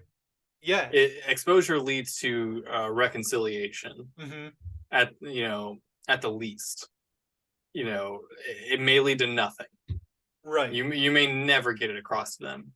You may try to continue Right. to be friends with them, and they may continue to delve deeper into darkness, Hmm. but they may come around.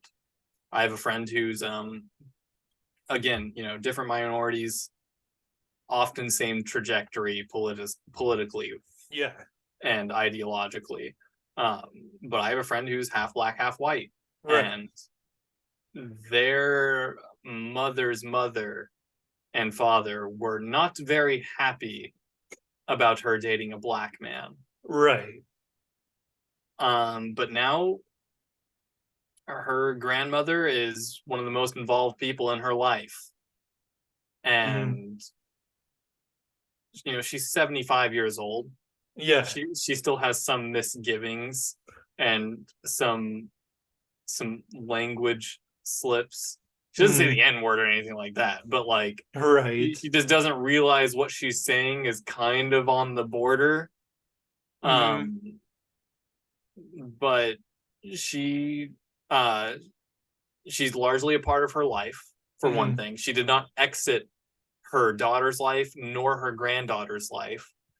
Um, she is a very large part of that my friend's cousin's life, who has been outed as gay since he was 13. Hmm. Uh, her grandmother is a large part of his life, uh, where Yeah. his own direct family rejects him. Mm. He's not even blood. He's her husband's um, children's son, Okay. and he's not even blood. And Hmm. they go out and get manicures and pedicures together. They go out and get their hair done together. Sweet. She goes to all of his plays that he can attend. He's in a theater troupe, and she Nice. is there for him. She puts him Hmm. up when his family kicks him out. And yeah, she has largely been uh, brought up to speed by her descendants' progression, Right. her interaction, her close proximity to, her love for that person. So if Yeah. this Fry person is loving J.K. Rowling as a friend, Hmm. that love can get through. It can eventually get through. If J.K. I don't know much about J.K. Rowling's lineage. I don't know if she has a husband and children. Yeah, she does. But if any one of them were to, I wonder what her children. I wonder if her children are they like grown up? Are they I would because she, imagine at this point, at least, I don't know how many kids she has. I know she had kids before even Harry Potter was published. So they're I wonder probably what, grown up now. and I wonder if they just lick mommy's shoes because she's got the money, or if they take a stand. I don't know.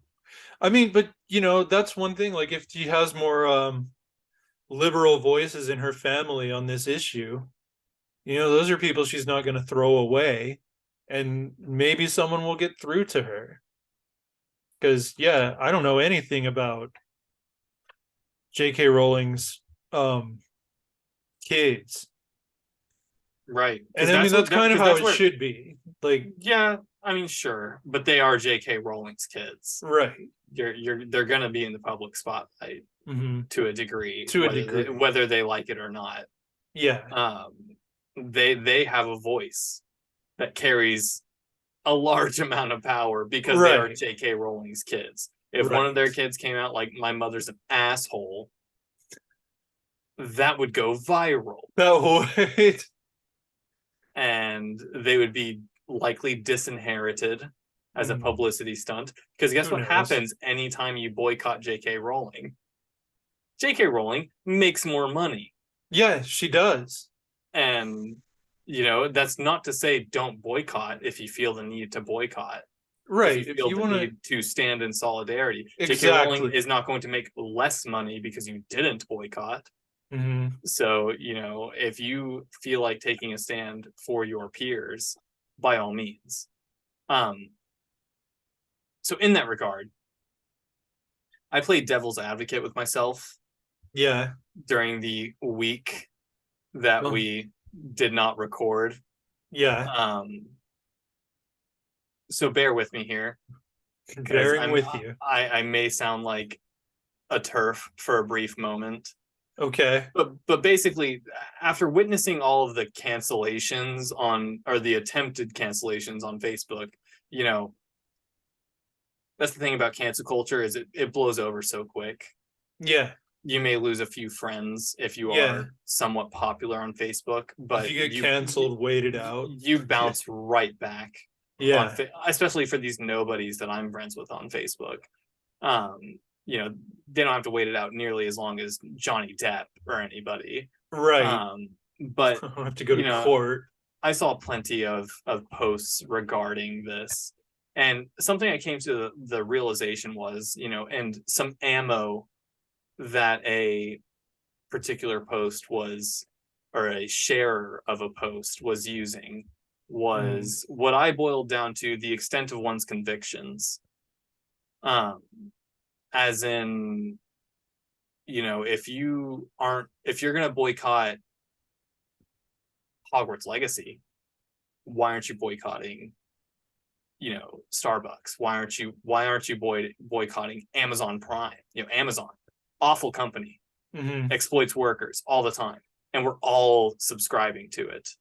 But because it's trans people and it's a hot topic right now, it's okay to boycott and cancel people over this transgression. But there's all these other awful things that we are all adhering to, and we're not doing anything about that. Nobody's boycotting that. Nobody's up in arms about this or that. And so I went in circles around that as well, and I wrote down a single bullet point on this. Basically, why aren't all of us not paying taxes? If all liberals, why are we still paying taxes?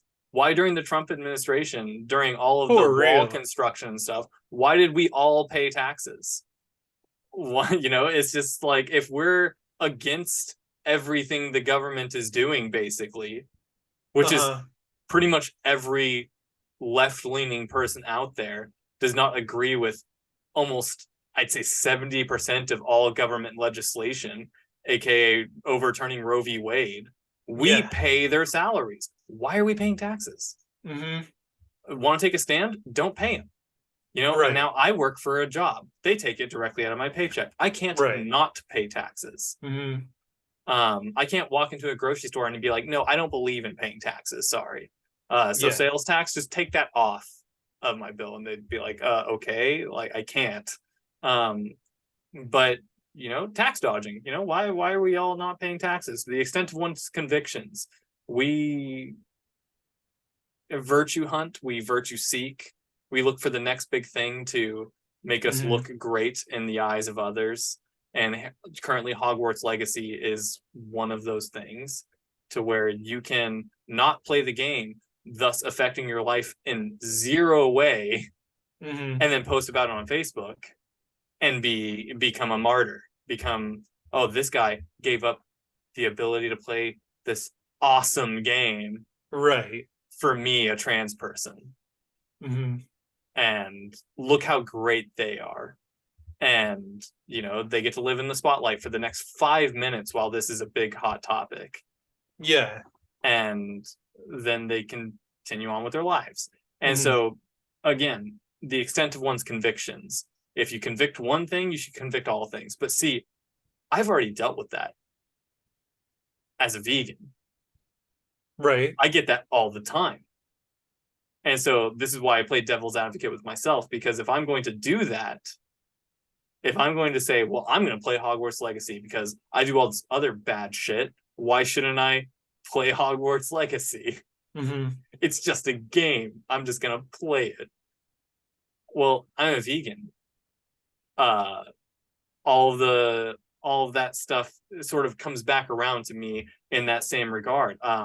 When you harvest any sort of vegetable, guess what dies in the process? Tons of mice, rodents, snakes, insects, and other wildlife are killed during crop harvestation. Truth. Almonds, for example, California, I believe, is the biggest exporter of almonds in the United States. And California, as you know, is always on fire. It's always on fire. Truth. Tragic. And almonds consume a crap ton of water to make, and thus are one of the most unsustainable crops you can grow. And in already dehydrated California, that is not a good thing, but vegans got to have their almond milk. And so that's bad. That's all bad. So, the argument I often get against veganism is, y'all think you're so good. Well, how come they kill all them mice whenever they harvest your corn? Yeah, why aren't you perfect? Why aren't you perfect? And so then I say, well, what do you think they're feeding your cows? Your cows eat way more corn than any human does on the planet. Right. Cows are the number one consumer of corn. But I say, okay, so some of them die. So I'm not perfect. And so the extent of one's convictions, I should just breathe air. That's all I should eat, because you should be photosynthetic. Yeah, I should eat sunlight. A breatharian, like some Czechoslovakian models. Oh my gosh, yes. But yeah, so I play devil's advocate with myself, is because I went through all these thought processes of like, why we shouldn't pay taxes. I'm gonna play Hogwarts Legacy. Yeah. If I'm gonna do all this other bad shit, what's one more video game on top of that? But then I get that all the time. And so that was my sort of take on the recent social things, is they're trying to use all this ammunition to make it okay to play the game, when at the end of the day, it's just a fucking game. Play the game if your convictions allow you to, and don't if they don't. Right. Be true to yourself. Be true to what you stand for, your virtues. Right, as long as you understand, you think is right and wrong, stand by that. Like what you said to me just over dinner conversation one night, what happens when your trans friend comes in and sees that on the on the game display? Yeah. Is like, then you have to explain yourself. And if you are comfortable explaining yourself and be like, oh no, I totally support you in everything you do, but don't mind my full collection of Harry Potter memorabilia on the wall in the display case, in a framed picture of J.K. Rowling over the fireplace mantle. And knowing full well that all of these things have been weaponized against you, trans friend. Right. But don't worry, I paid the workers, not her. And you can use all the language you want as long as you can sleep at night when it comes to J.K. Rowling, because it's such a money and boycotts and trans exclusion, and the politicization of it, it's so hard to nuance it all. It is. In the United States, don't vote red, and that's the best thing you can do for your trans friends. Right. If you want to buy a Harry Potter book, I don't know what to tell you. Is it wrong to buy Harry Potter books now? Right, because I think ethics are singular. I think really you can't dictate ethics to other people. You can say, this is what my ethical philosophy is and why. Like, this is why I will not be giving any money to J.K. Rowling. But I can't tell you to do it. I can tell you why I'm doing it, and maybe that resonates with you. And we can't be perfect. Boycotting taxes or Walmart or Amazon. A lot of it comes down to, versus boycotting a video game. A lot of it comes down to power. Like, poor people don't have the power to boycott Walmart. That's where they can afford everything. Yeah. And I shop at Walmart every week. Yeah, and if you don't pay your taxes, you're going to prison. Right. And then what are you going to do? And then, if like Amazon, I as a writer, all of my sales, all of them. Like, you can find my books on Barnes and Noble, but pretty much all of my sales Are through Amazon. are through Amazon. If I were to boycott Amazon, which is a sentiment I agree with, I would lose my platform. I would not be selling books. So I don't have the power to boycott Amazon. I can speak out against Amazon, but to full on boycott them, I'd be burning my own house down. And that's the power that they have over the world. They're too big, and they need to be knocked down. And as far as virtue signaling, like, yeah, like what you're saying about how, like, people just get up there and kind of chime in, get on the bandwagon, so to speak. Like, I'm a martyr, I'm a good person because I'm not playing the video game, but it doesn't actually hurt J.K. Rowling. Like, my thought was, and this is something I'm going to do. I've been researching places to donate money that support. I was trying to find something for trans youth in particular. The thing I found that I liked the best so far is the Trans Lifeline.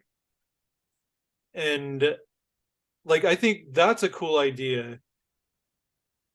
Whether you buy the game or not, if you support transgender people over this issue, if you don't want to be unsupportive of them, find a way to be proactive in your support of transgender people, not a passive activist where you just, post a flag on Facebook or something, or don't buy a video game. You could actively give money to a group that helps transgender people, like the Trans Lifeline. If you send the exact same amount of money that you would have spent on the video game, or that you did spend on the video game, or double it, you are proactively doing something for transgender people, whether they know it or not. Right, and you're do hurting, it because you think it's the right thing to do. Because and so, like, if you really want to hurt, J.K. Rowling's her legacy, her I almost said lyrics. What am I looking for there? Her rhetoric.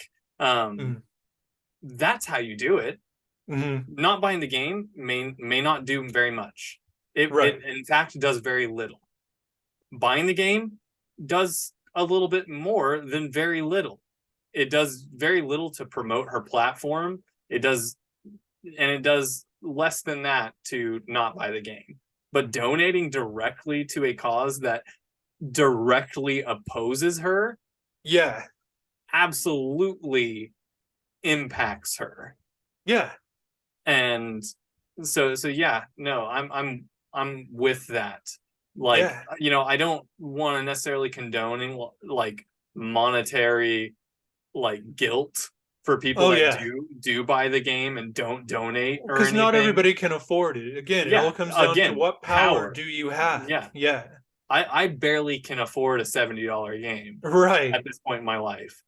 And so, like, if I play that, if I buy that $70 game, I'm playing the shit out of it. But I may not be able to afford a $70 donation plus the $70 game. Now, if you're not buying the game, and you could afford the game, but you're just not buying it out of virtue, then you absolutely, by theory, could afford a donation. I'm not encouraging donation out of pure virtue signaling. That's what I was saying. Whether people know it or not, do it because it's the right thing to do, because it's a proactive step in what you claim to stand for. Yeah, no, totally. You said something a moment ago, and I don't remember exactly what you said, but it made me remember something. Like, I'm gonna try to just line this out here. So basically, there's a trans character in Hogwarts Legacy. I don't know if you've read about that. And there's some controversy revolving the name. And now, me personally, I looked at the name, I didn't personally think it was a play on words or anything, Right. but basically it included the name. It included sir Yeah. in the name, and it's supposed to be a trans woman. And Yeah. like the last part of one of the names included sir, and people looked at that as insensitive. Right. And I need to research the name more. Like, does the name itself have meaning that isn't transphobic? I don't know enough about it to say anything, but I'm aware of that controversy and that it falls into kind of the J.K. Rowling naming conventions that have always been controversial, like the black character in Harry Potter whose name was Shacklebolt. Um Oh, yeah, that's a little on the a nose. little bit. A little bit. And then, Harry Potter's ever so diverse Asian girlfriend, whose name was a hodgepodge of like different Asian countries naming conventions. Like, yeah, just it wouldn't have taken much to research where's the character, where is Cho Chang from, and what are names that go along. I don't even remember what country she was supposed to be from. Well, Cho Chang is the actual actor's name. Oh, is it? I thought that was the character. No, that was the character. I read that back. Okay. No, Okay, good. the actor's name is Katie Lung. Okay. Lueng, Leung. I don't know. Um, I don't know how Kelly you pronounce it. Luang.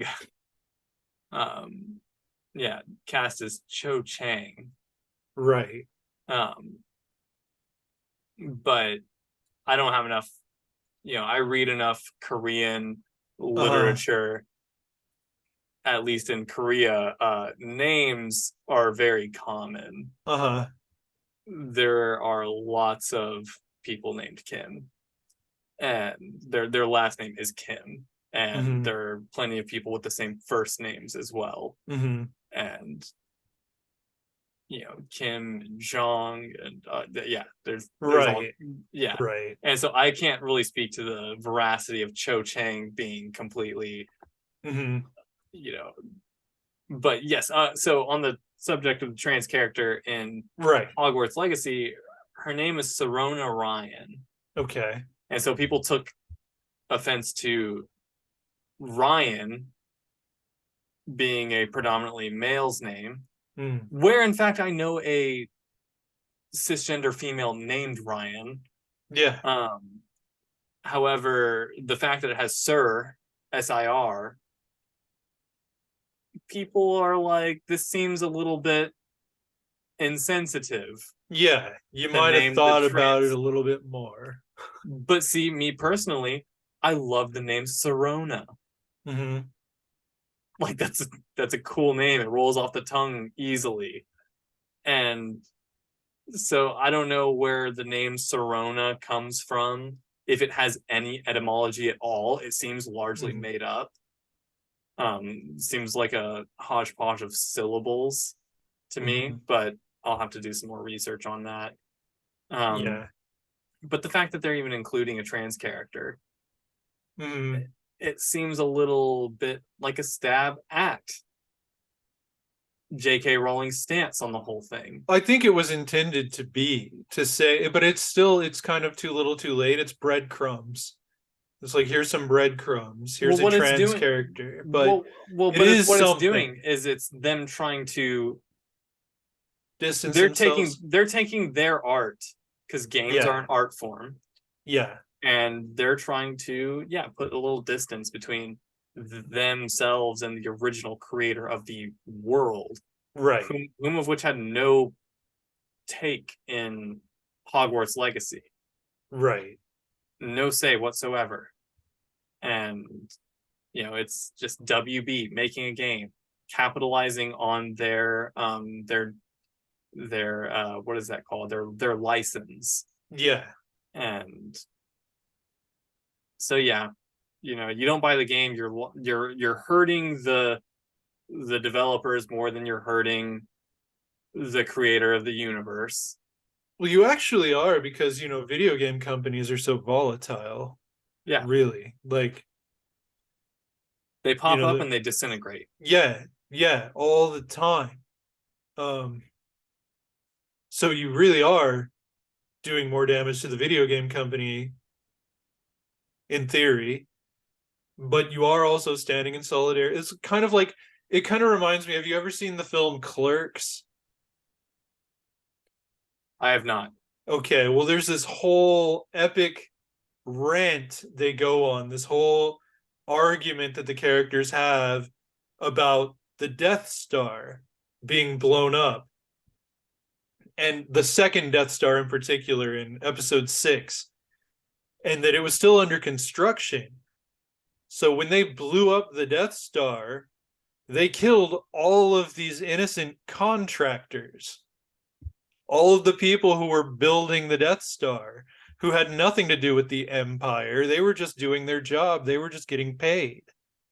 But then and may have even been coerced and forced into it. Right, may have been, given that no allegory is perfect here, but but still, no, actually, yeah, It it's works like, it's even your better. job. It works even It better. does, because yeah, video game company, you work for the video game company. You're If killing. you want a You're job, killing. You're you were killing the working on Harry slaves. Potter. Yeah, Yeah, you're killing the corporate slaves. yeah.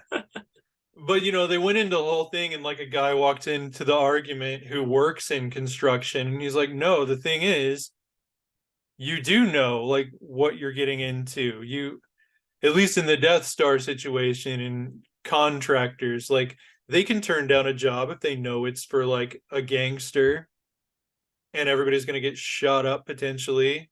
Not if you're conscripted. Right. Not if I'd you're love to have. I'd conscripted. love to have this conversation. We're having it now. We're having it now. We should watch Clerks. But yeah, but like the thing is, you do, like, to a point, you do have control over who you work for. You don't, if you really don't want to work on a J.K. Rowling property, you could move on. But that's an ignorant thing to say for That's me. perfect world. Yeah. Yeah, exactly. Because I don't know the financial situations of these people working on the video games. I don't know how easy it is to go get a job at another company, or, I don't know. But it's, there's nuance, like we've been saying, in everything. So yeah, like, is the boycott good or bad? We really can't say. It didn't hurt the game, but if it had, it would have hurt the video game company more than J.K. Rowling, because J.K. Rowling's already been paid. Oh, she's well paid. Yeah. Yeah. And she's unstoppable. Yeah. But I mean, I support the idea of a boycott for solidarity. Something I've thought about recently, as in during this podcast, as that's I recent. often do. Yeah. Formulating opinions and things while on the air. Uh-huh. So I was thinking about streamers. Yeah. People who make their money off of riding the trend of current video games. Yeah. Yeah. And how this controversy may affect them. Are they able to stand with their convictions and not stream Harry Potter, even though their constituency, their viewer base, would absolutely love to see them stream Harry Potter? Right. Their communities would love to see them stream this game. Highly anticipated. And they make their money off of riding the trends. Yeah. They have to. Yeah. Like one of the games that I love very much, I'm a very big fan of it, Halo Wars 2. Yeah. It's a real-time strategy game. On average, has about 4 viewers for the game on Twitch. 3 people playing, 1 person has 2 viewers, and 2 people have 1 viewer. And then maybe there's a 4th guy that's got 0 viewers. He's just streaming. Yeah. Every now and then a big name will get on and they'll have 20 viewers total for the game. whereas games like Call of Duty Warzone have 60,000 at any given moment. Right. And then, the way you build your platform is by streaming games people want to see. Uh-huh. And what people want to see right now is Harry Potter Legacy, or Hogwarts Legacy. And if you're just an up and coming streamer, you quit your job for this. You invested in this. You've got the mic that's worth more than the mic I got here, the camera that's worth more than the camera I got there, the lighting system that's better than Glenn's lighting system, Yeah. and all of that to make your streaming experience the best possible. Uh-huh.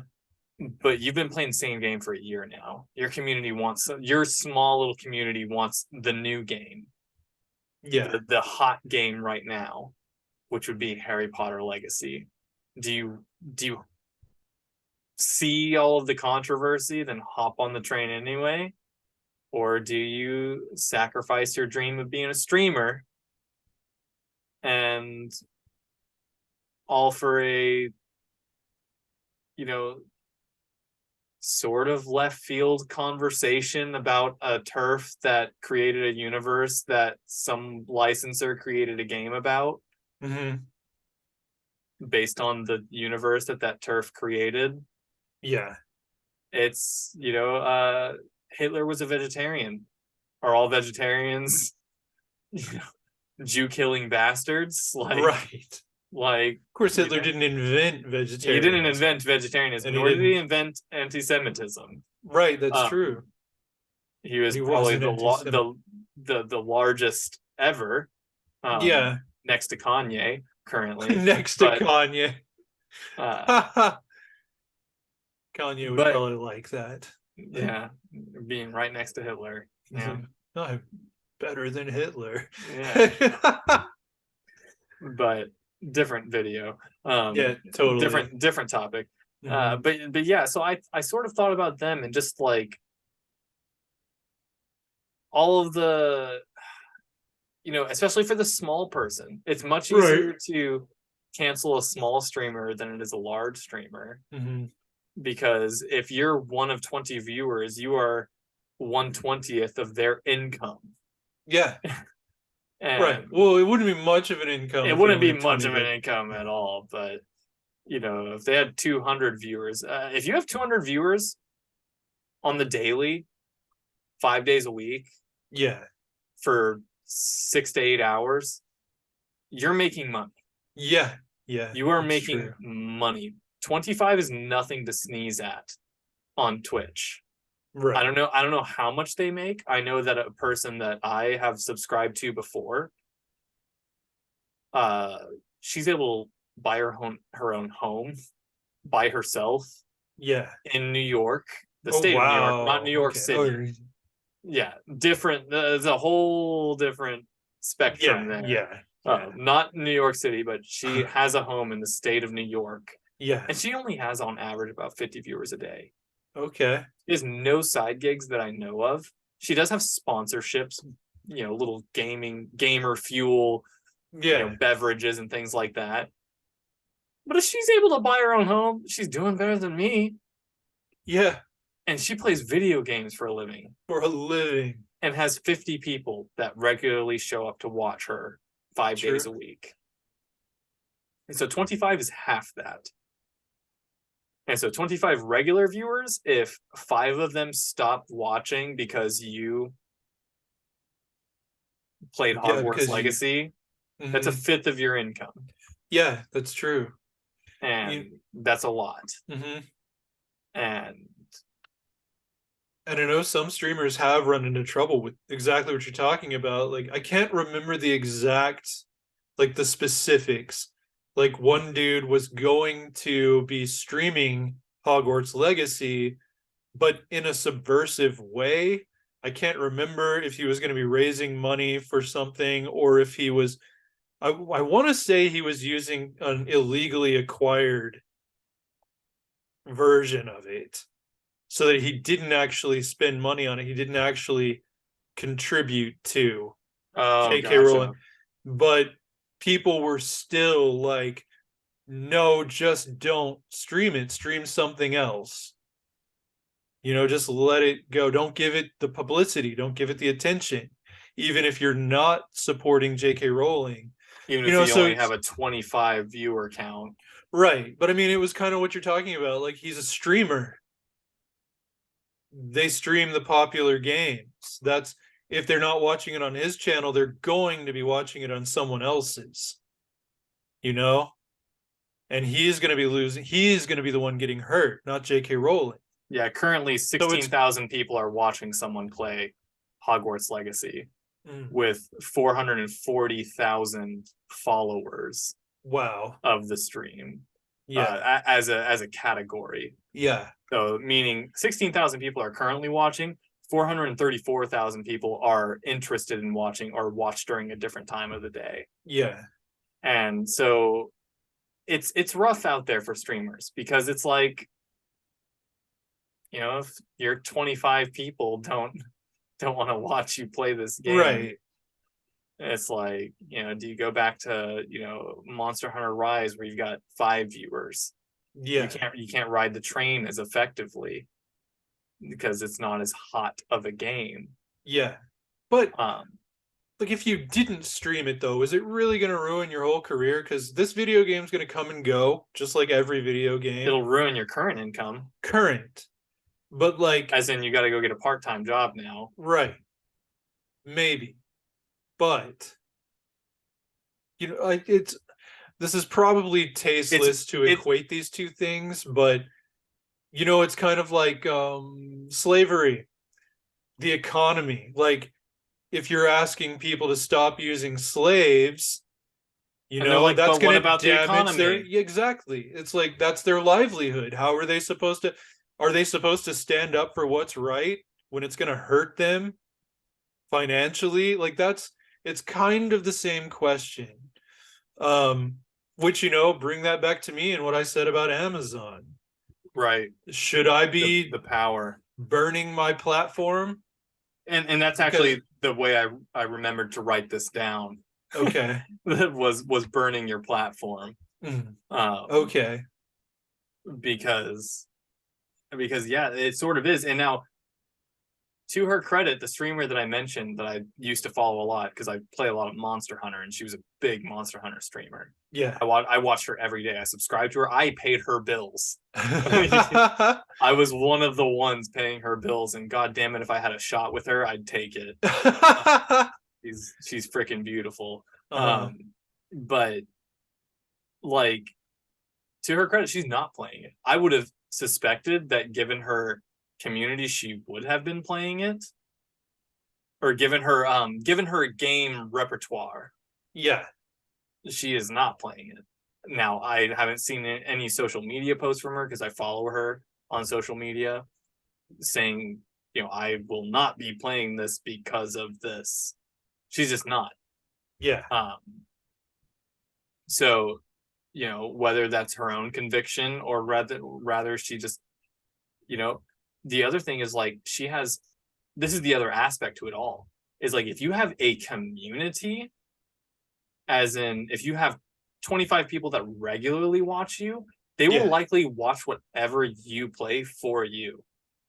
Right. And will likely engage. They're not sticking around because of the game, they're sticking around because of you. And will likely engage with you on conversation regarding what we're talking about on this topic right now. Yeah. And will not likely leave anyway. And people who are watching on Twitch are likely not people that would stop watching because they're likely, that's how you build your platform, is you play the game that is going to get you viewers. So if you're playing Hogwarts Legacy, you're not getting the viewers that are there to tell you to stop playing the game. More than likely, you're getting the people that are there to watch you play the game. Because like I mentioned, you know, the disparity is huge on Twitch for the biggest games. Like, currently there is somebody, the top streamer right now has 2.2k viewers, 2,200 viewers on her stream. The next is like 160, 360. and then a lot of 20, 30, 15, 4, stuff like that. Tons of people streaming this game right now. Yeah. And so if you're one of the people with 20, those people are just there to watch someone play the game that isn't already making tons of money off of playing the game. Right.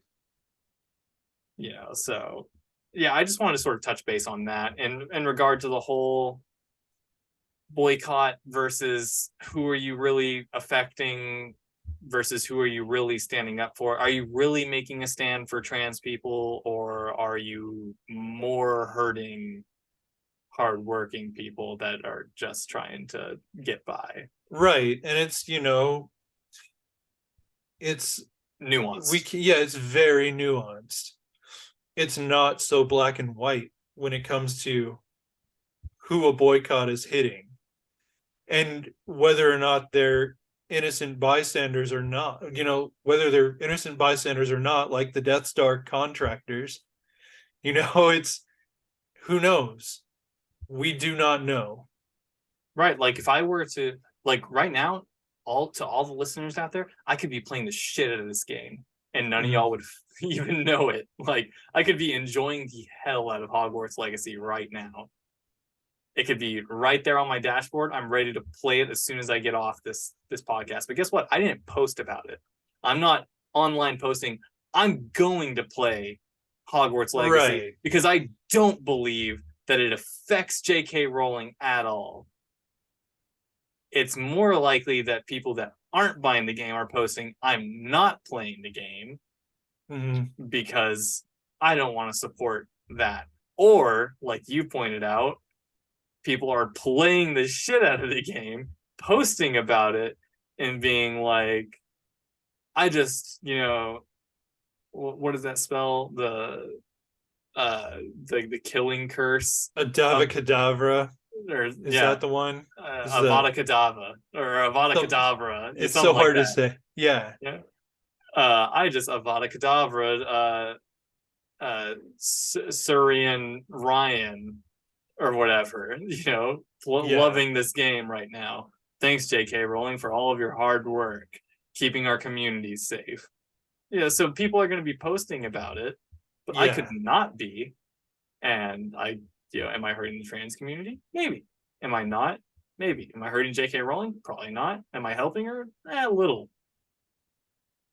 But I'm not virtue signaling one way or the other. Right. And I'm just enjoying the game. So you can do it quietly and nobody would be the wiser.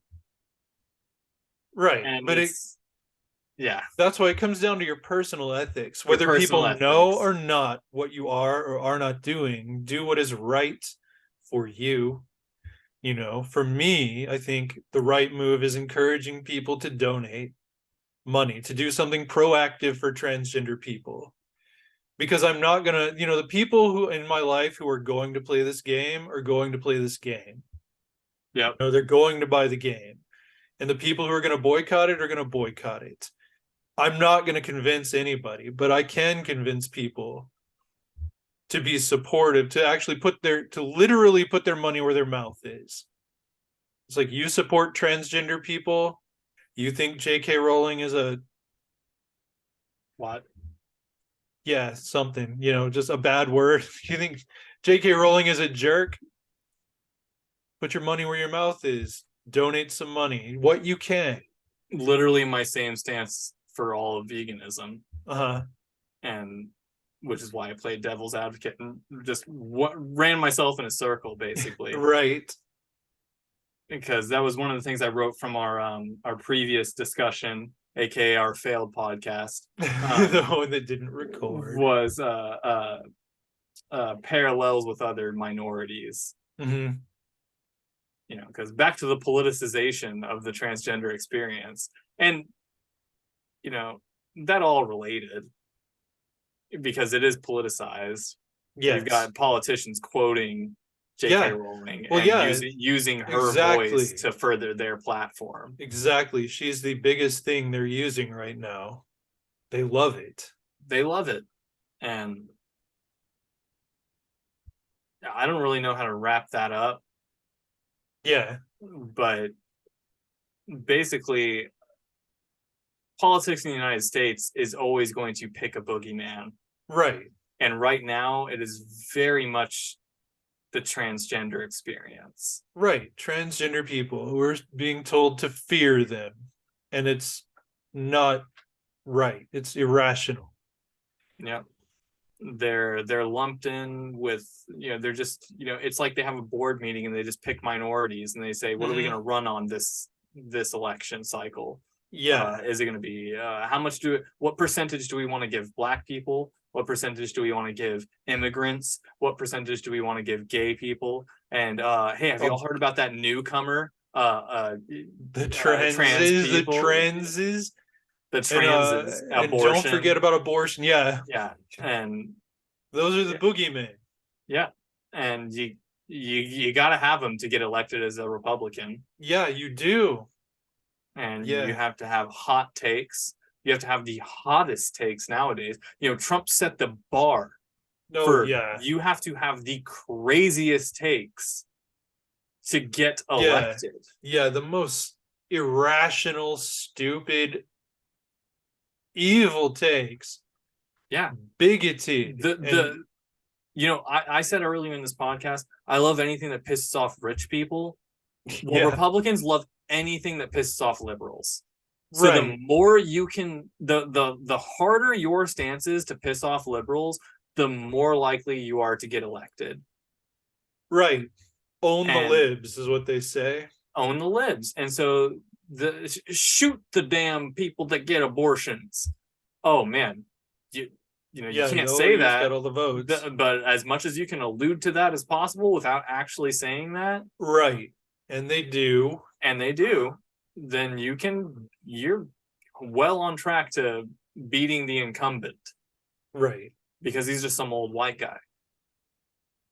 And, if you can say shoot the libs without saying shoot the libs in the most clear way possible. Yeah. Then you're getting some votes. Mm-hmm. And that's the current political climate here. Yeah, it's scary. It's terrifying, especially for trans people. Right. If you're the target of that rhetoric, it's far more frightening than it is for people who are not the target. And I can say that I've been the target of conservative rhetoric before. The transgender people are going through it now, but it's scary for all of us because, it's like I've said before in another video, like on my channel, it's a human rights issue. It's if the bathroom is on fire and you're not in the bathroom, your house is still on fire. If you don't address the fire in the bathroom, it's going to spread to your room. The house is on fire. The transgender community is on fire. The house is on fire. The house of humanity is on fire. If any one group of us is being targeted by hate, and that's how I feel about it, the house is on fire. And it's all of our problem. Yeah. Yeah, just wait until New Jersey makes incest illegal. They're coming for you next. New Jersey and Rhode Island, the only two states where it's legal. I didn't know Rhode Island. I knew New Jersey. Yeah, but their bathroom is on fire right now. Because I want to say it was the governor of New Jersey or a senator from New Jersey who was like ranting about either gay marriage or transgender rights and saying, well, what's next? Are they going to make it where bestiality is legal or incest? And everyone's just like, you're from New Jersey, right? Yeah. Yeah. There are no laws against bestiality and no laws against incestual marriage. Right. Here in this state, as in one of two in the 50. Right. It's like, marry your brother and bang your dog. It's fun.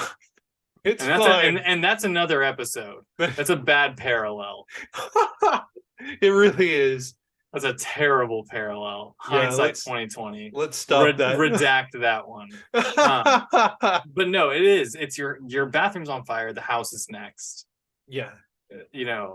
they just reversed Roe v. Wade, Yeah. which we discussed in length on a topic that had nothing to do with Roe v. Wade. Oh, right, true. But I mean, like episode 3, we were just like, we've got to talk about this. Yeah, we did. Because I mean, the Supreme Court is now taking away people's rights. The first time ever. Yeah. First time ever they've taken away rights mm-hmm. was with Roe v. Wade. And so what's next? Yeah. The guy already said. Yeah, he did. He said same-sex marriage is next. Yup. He said interracial marriage is after that. Yup. And, maybe even desegregation. And yeah, like they would turn it all the way back. They would if they could get rid of child labor laws and weekends and, emancipation. They would get rid of all of that. Go back to it's just like Drew the old York South. Like, yeah. Yeah, Drew York, Straight from the Path. It's 2017 with the 40s trend. with a racist person in the White House who's going to make everything great again? ? And 2017 with a 40s trend, and now it's 2013 or 2023 with a 40s trend, and so yeah, it's hot out there, not just temperature wise here in Texas. Yeah, for real, in the United States in general. Mm-hmm. You got any more points? Maybe closing thoughts. Do you have closing thoughts? Those were my closing thoughts. They sounded very closing thoughts. I liked it. I mean, for me, it's just, one thing that I've been really pondering is just, what is sentient life? Like, what are we here for? What the hell, Glenn? We're here to express, me. Are you trying to continue this for another 2 hours? You're going to drop what is sentient life on me? Well, I'm not going to go all the way. I asked for closing thoughts and you just drop what is sentient life. Right, but I mean, what's the purpose of being a human being? Like being self-aware, being life, liberty, pursuit of happiness. Right. Let me fix my light again. It's blurring because I'm animated. I'm an animated character. I'm Roger Rabbit. But it's just that if we have a purpose, in my opinion, it's to express ourselves. If there's a purpose for being ourselves, it's to express ourselves, be it through art or fashion or just our opinions, our values.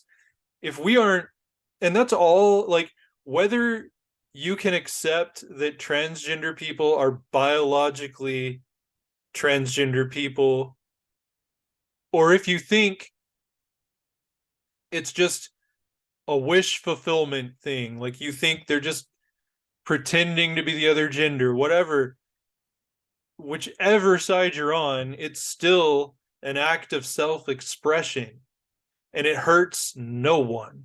It hurts absolutely no one, whether it's biologically founded or not. And it is, but whether you see it that way or not, it is still expression of self that hurts no one. And so I straight up do not understand why transgender people expressing themselves is a problem for anyone. Right. Take a drink, COVID throat, post-COVID. And that's really my closing thought on the whole thing. Like, the politicization is just, like I said earlier, gross to me. Like, give people the right to be themselves, their genuine selves, and leave them alone. They're not hurting you. It just sickens me, the whole boogeyman aspect of it. But I can't really talk much more because of my throat. But I mean, those are my closing thoughts pretty much. Just why? I don't get it. I don't get the bigotry. Well, yep, and that's the politicization right there. Yeah. We don't get the bigotry. Neither do probably half of Republican incumbents. All they Right. know is they've got to get reelected. Yeah. This is the line they're towing. This is the party line. Mm-hmm. This is what they have to say. This is what they have to be against. Yeah. And now they're raising their kids that way, and their Uh-huh. constituents are doing the same. Mm-hmm. And gotta keep the divide very, very visible. Gotta make sure party lines don't get blurred. Mm-hmm. I'm not raising any goddamn liberal kids, so Right. my kids are gonna be devout Republicans. Right. And yeah, can't cross the lines. So you got to make sure you take a stand where you're supposed to, as far as the political parties say you have to. Mm-hmm. And which is why there are a lot of woman Republicans, more than you'd like to see, because their husbands are Republicans. And Mm-hmm. so they have to not vote in accordance with their own bodily autonomy, Right. At least but not publicly. They not can't. publicly, Once they get in the voting booth, who knows what they do? unless their husbands are standing right there. Right. And they're in the state of Alabama, where they can, just white man the fuck out of any polling booth. Oh, right. And Huh. yeah, you don't think that me, white man, in very redneck counties could just be there? Oh, she's my wife. It's fine. Don't worry about it. It's fine. And I could just stand there with them. What's little Martha gonna do while my wife is voting? Is she gonna click not eligible on her vote tab? I don't know if they can do that. They should be able to, if there's obvious Yeah. infringement Yeah. of, and just but Someone then standing over you. but then that's voting fraud. Look at Martha. Look how many votes she disregarded. Mm-hmm. She disregarded all them Trump votes. Right. And All the Trump votes where we were holding guns to people's heads. And yeah, exactly. And so, I mean, those, yeah, I mean, I guess those are my closing thoughts. I agree. I don't get it. I mean, I get it in the sense that it's the politicization of America. yeah. Yeah. This is the line we toe. Mm-hmm. It's unfortunate, and the only way to stop it is by voting. Right. And vote your ethics. Don't vote the party line. Vote your ethics. Vote your conscience. Yeah. Voting with your dollars helps. Yeah. But J.K. Rowling doesn't live here. That's true. She doesn't. Nothing. And so, voting with your dollars is not going to. I don't know how much she's lobbying. I don't know how much money she puts behind. I don't know that she does it all. I don't think she just has a voice. I don't think she does. Yeah, it's just her platform. Yeah, you're better off not She's shopping using at it to Hobby hurt Lobby Mm-hmm. than you are buying not buying Hogwarts Legacy. Yeah, you'll do more damage. But I really do. I advocate for being proactive. Donate to the Trans Lifeline, or find some other organization that you'd rather donate to that supports transgender people. Talk the talk, walk the walk. Yeah. Put your money where your mouth is. So if those are all your thoughts, those are all my thoughts. Those are all my thoughts. So I literally have no thoughts left. None. Not even. I am a husk. You're a husk. That's sad. But I can use you to store stuff in now, I guess. Yeah. I'll store my action figure collection in you. And then I will spew it all out during next week's podcast. Right. He-Man flies out of your mouth, and then so comes racism. Racism. Yeah, so that's next week. Is racism learned or inherent? I'm gonna go talk to black people. That's a good thing. Yeah. Go do it. Let's talk to black people. I know more black people than I know trans people. I do too. Well, that's probably because statistically there are far more black people on the planet than there are transgender people. True that. True that. Like I want to say 2%. There are 2% of people are transgender. Unless I'm thinking of something else. That But sounds like a lot. right. But I think it's true. Anyway, check us on that. I don't know. I'm just spewing stuff that I didn't look up. And y'all can be stats guy. Yeah, be stats guy. Be stats girl. Be stats them. Be stats them. They them. Whatevs. Yep. So next week, yeah, we already told you the topic. If you want to get in touch with us, you can email us autodidacticapodcast@gmail.com. You can leave a comment under the YouTube videos if you're watching us on YouTube rather than just listening to the podcast. Matt has a band. Allegedly. They've got stuff all over the place, all over the internet. They are called My Perfect End. My Perfect End. I am an author. I've got an author website, glensladeclarkjr.com, where you can check out my books, my short fiction, all the old episodes of this podcast, my YouTube channel. It's all there. That's sort of narcissistic Glenn Central. I've also got a fan page. If you comment under the video on my author Facebook fan page, we read that. So yeah, there's all the ways to get in touch with us. And we put up new episodes every 1 or 2 Thursdays, depending on technical difficulties. And that's pretty much that's it. I don't know. You got anything else? Nope. Me neither. So thanks for how long is this episode so far? This is 2 hours 30 minutes about. Okay, hey, that's not bad. That's pretty 2 good. hours 35 minutes.